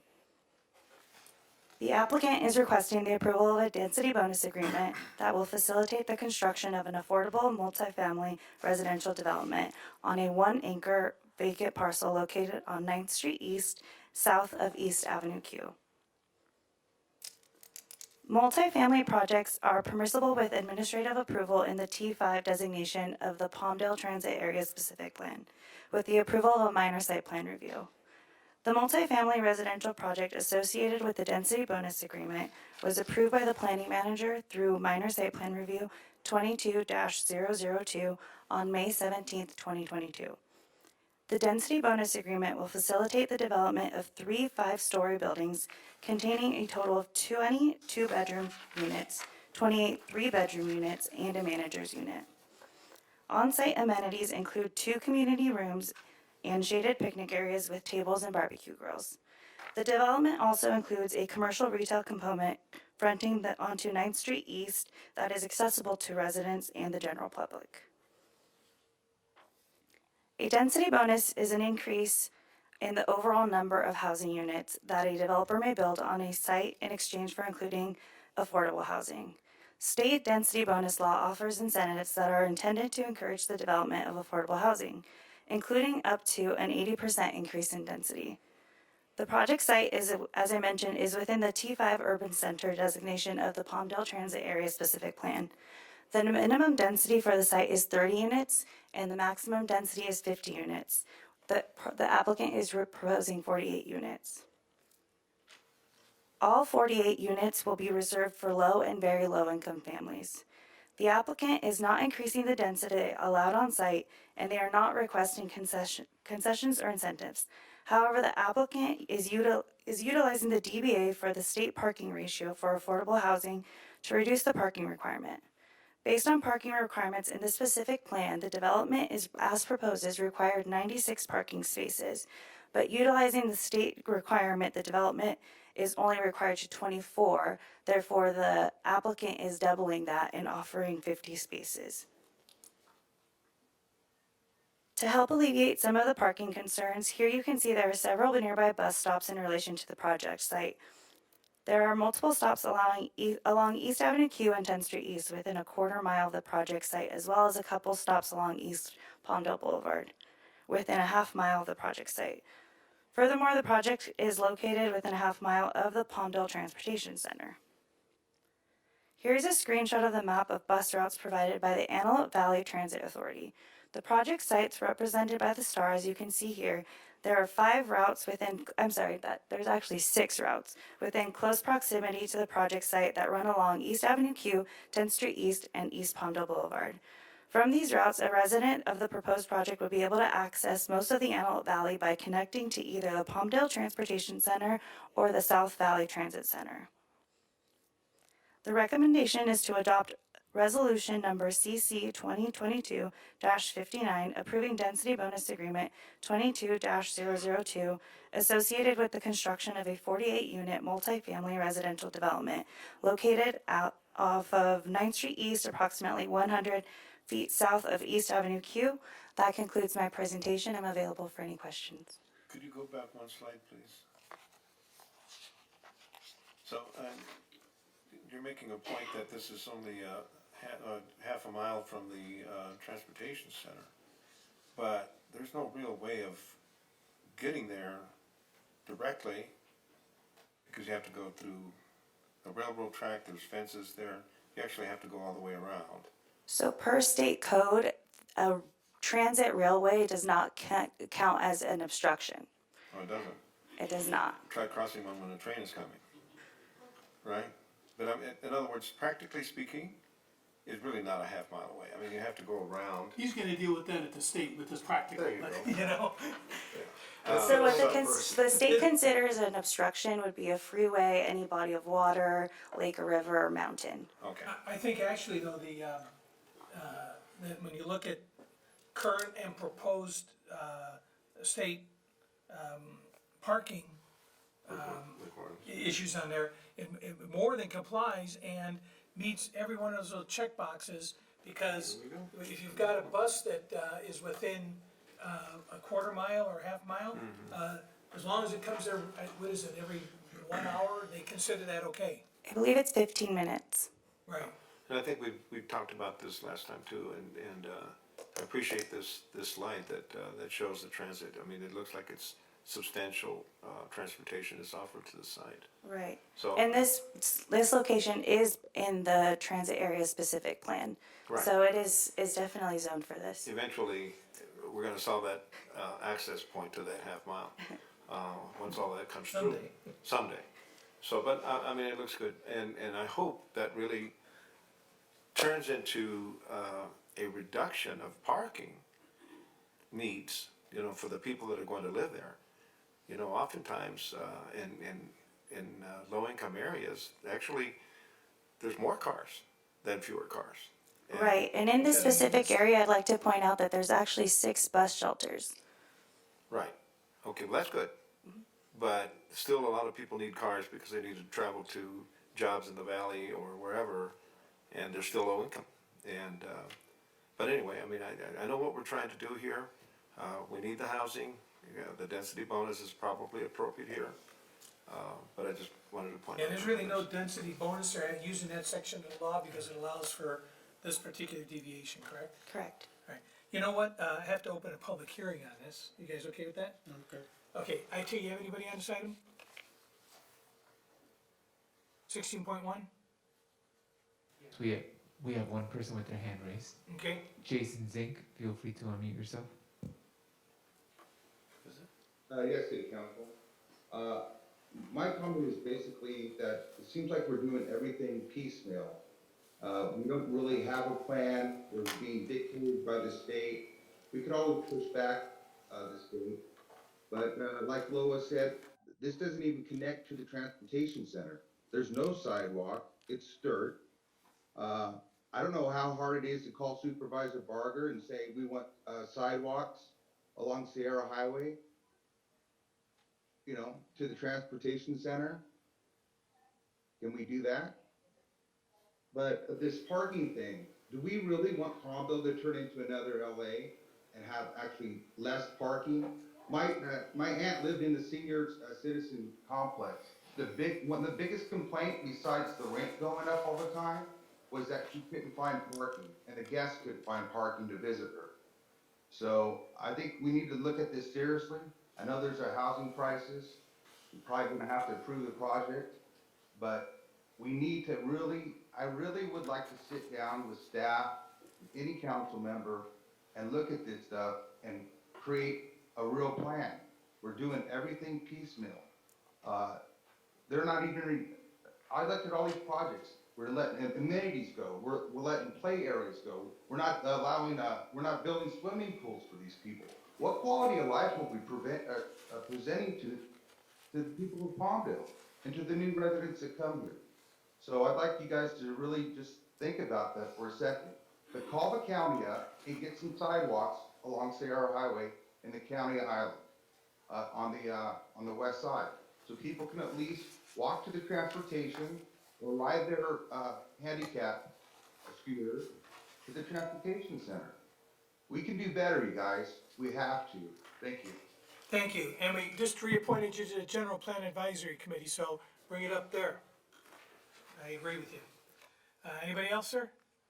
No more at this time. Okay, we'll close that. City Clerk, do you have any speaker slips? Not at this time. Okay, so I need a motion to close public hearing, please. So moved. Or second. Yeah. Mr. Loa and Mr. Creel for the first and the second. All in favor to close public hearing? Aye. Anybody opposed? Hearing none, so ordered. Okay, so we've got staff recommendation to adopt that resolution. Any other questions or inquiries of staff or comments by the council? Or a motion? Motion to approve as recommended by staff. I have a motion by Mr. Creel to adopt the resolution as presented, I'll second it. and a second by Mr. Bishop. Any final comments, or City Clerk, call the roll? Councilmember Bettencourt? No. Councilmember Carrillo? Yes. Mayor Pro Tem Loa? Yes. Councilmember Bishop? Yes. And Mayor Hoffbauer? Halfbar, yes. Thank you. Okay, we're on item 16.2. We have a public hearing to hear public comments on the draft 2022-23 action plan and the proposed expenditure of consolidated plan funds. Review and approve the 2022-23 action plan. Authorize the city manager or their designee to make necessary changes. Submit the 22-23 action plan. Execute documents related to the submission of the action plan and agreements for sub-recipients and a fair housing provider. Sophie. Good evening. Sophia Reyes, Housing Manager. Well, the item before you is a request for a public hearing for the proposed 22-23 action plan and proposed expenditure of funds. We're proposing to have 1.4 million of current year allocation that's estimated and $50,000 of prior year funds to the following proposed eligible activities. For saves, $210,000. For ADA public facility improvements for Dominic Massari Park Soccer Field and Palmdale Playhouse, $386,430. For Section 108 debt service, $573,570, and that does include paying off one of the loans. Housing Rights Center, $38,620 for fair housing services. Program administration, $241,380 for the total of $1,450,000.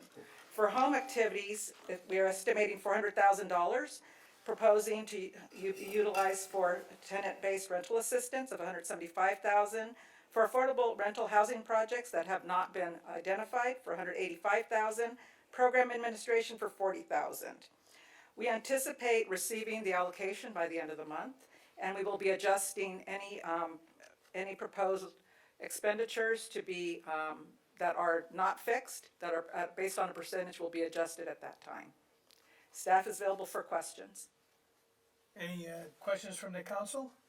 All right, we have to open a public hearing on this item, because it is a public hearing. IT, anybody on this item 16.2, sir? We have one hand raised. Okay, Jason Zink, feel free to unmute yourself. Mayor, City Council, thank you again for reappointing me to the GPAC committee.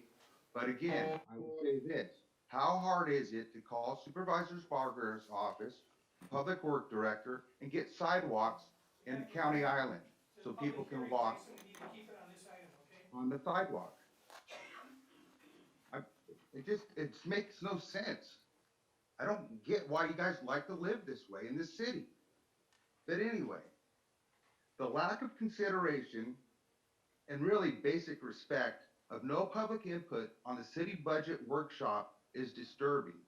It tells me the city council does not value the residents of Palmdale. How can you give input of public comment when you haven't even heard the discussion? And how can you not allow public input of a city budget? It blows me away. How you can sit there as a city council member and not allow public input. Okay. But now let's talk about the senior, this money. We need senior rental assistance. The seniors need free internet and basic cable in their units.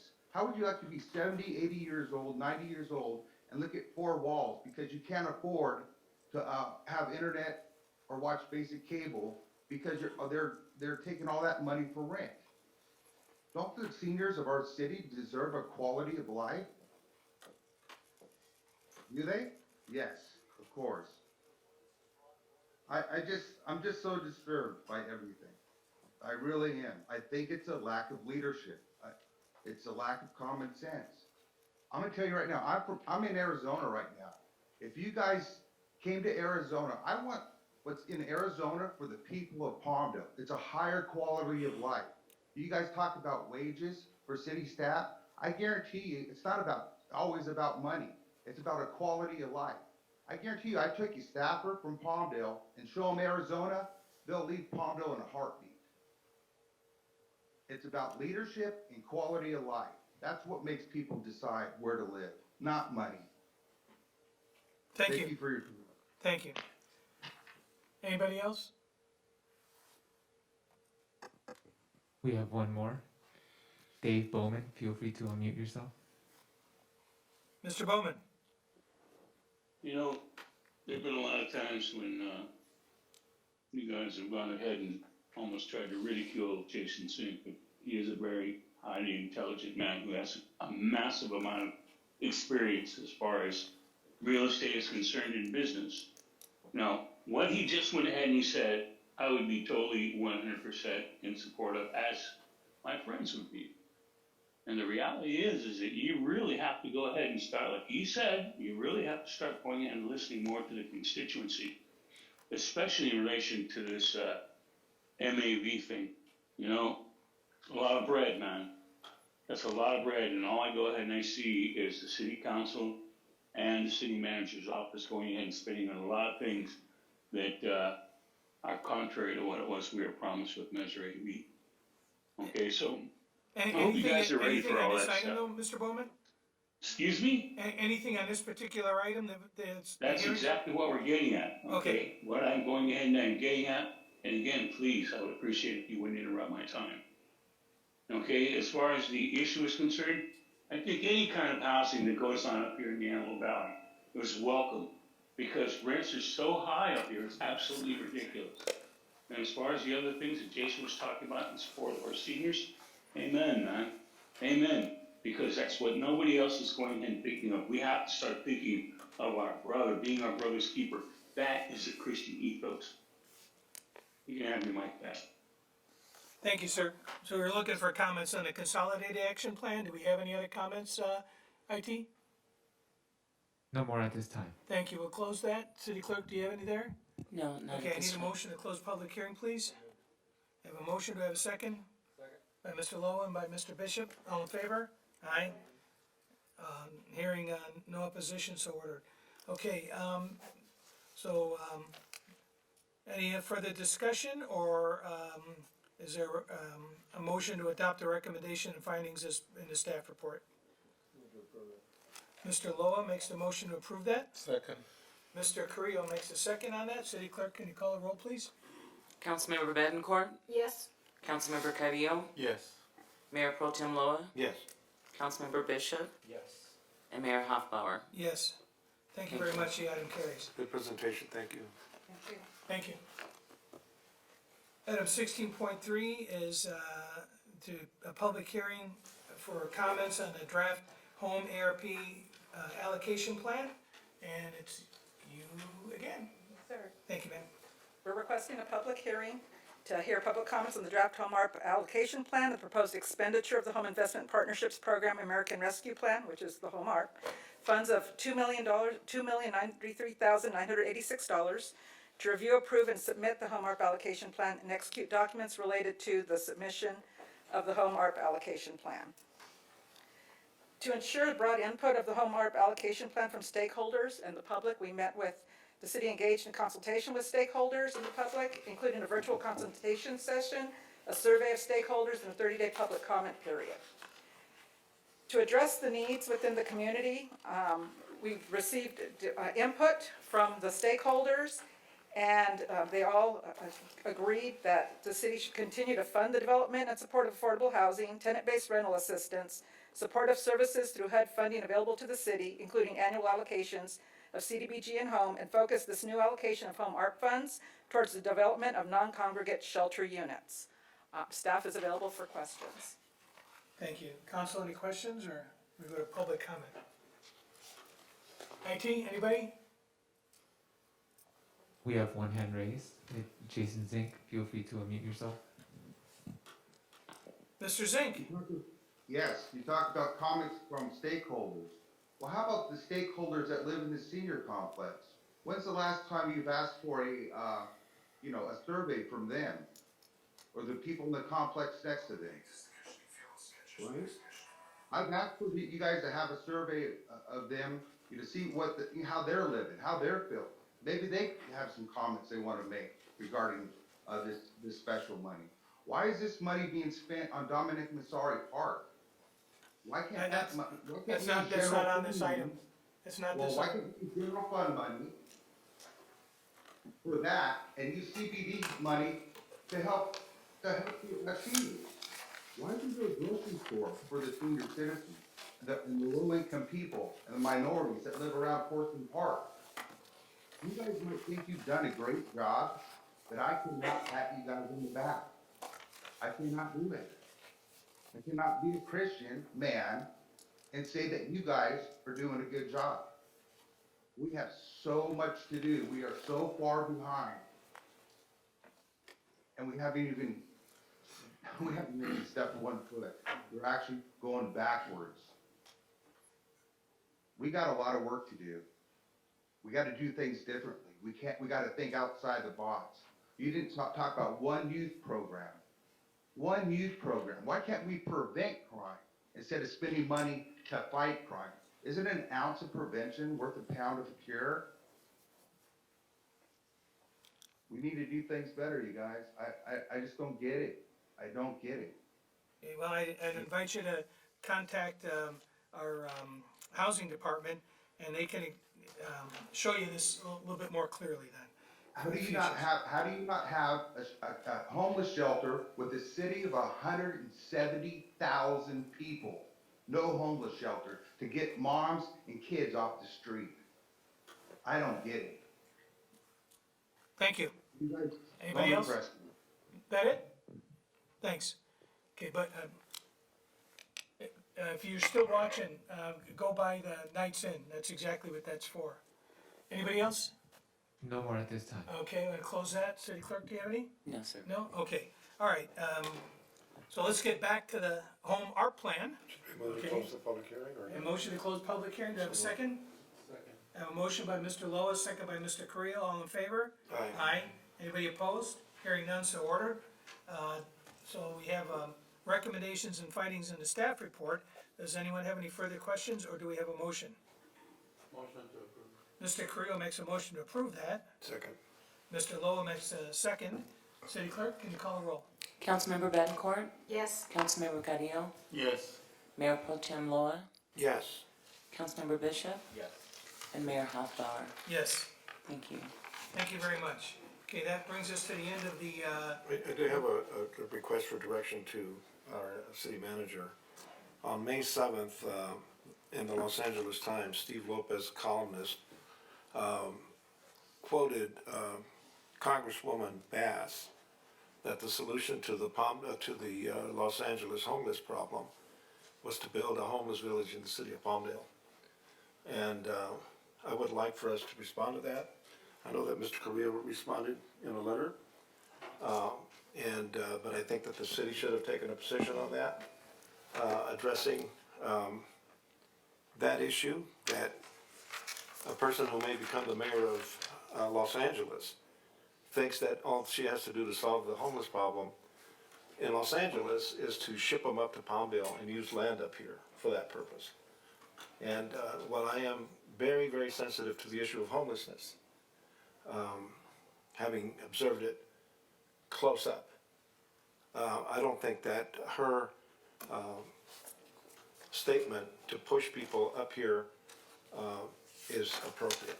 And we should have a response, and I hope the council will support. can we get a my copy request. of that to each of the council members so we can, do that? And I'd be happy to sign a letter on behalf of the, city then. Can you send me what you sent? Yeah. Thanks, okay. Is everybody in And agreement? I don't read the Times, other than when you get an endorsement, so I make a point, so. Yeah. Is everybody in agreement? I am in agreement, I fully support that, yes. I should respond. Would you like it prepared for all 5 signatures or the mayor? I would request that we do that. That'd be great, yeah, it's fine. Yeah, Okay, very good. that's always the solution with these guys, you know, last guy said, let's ship them out the desert, so. She just got specific to Palmdale, huh? Well, All right. it's their policies that have created this problem, Yep, and they want someone else to fix it for them. yep, that's always the easy solution. Okay, so with that, we'll go ahead and adjourn, and we'll see you at the next meeting.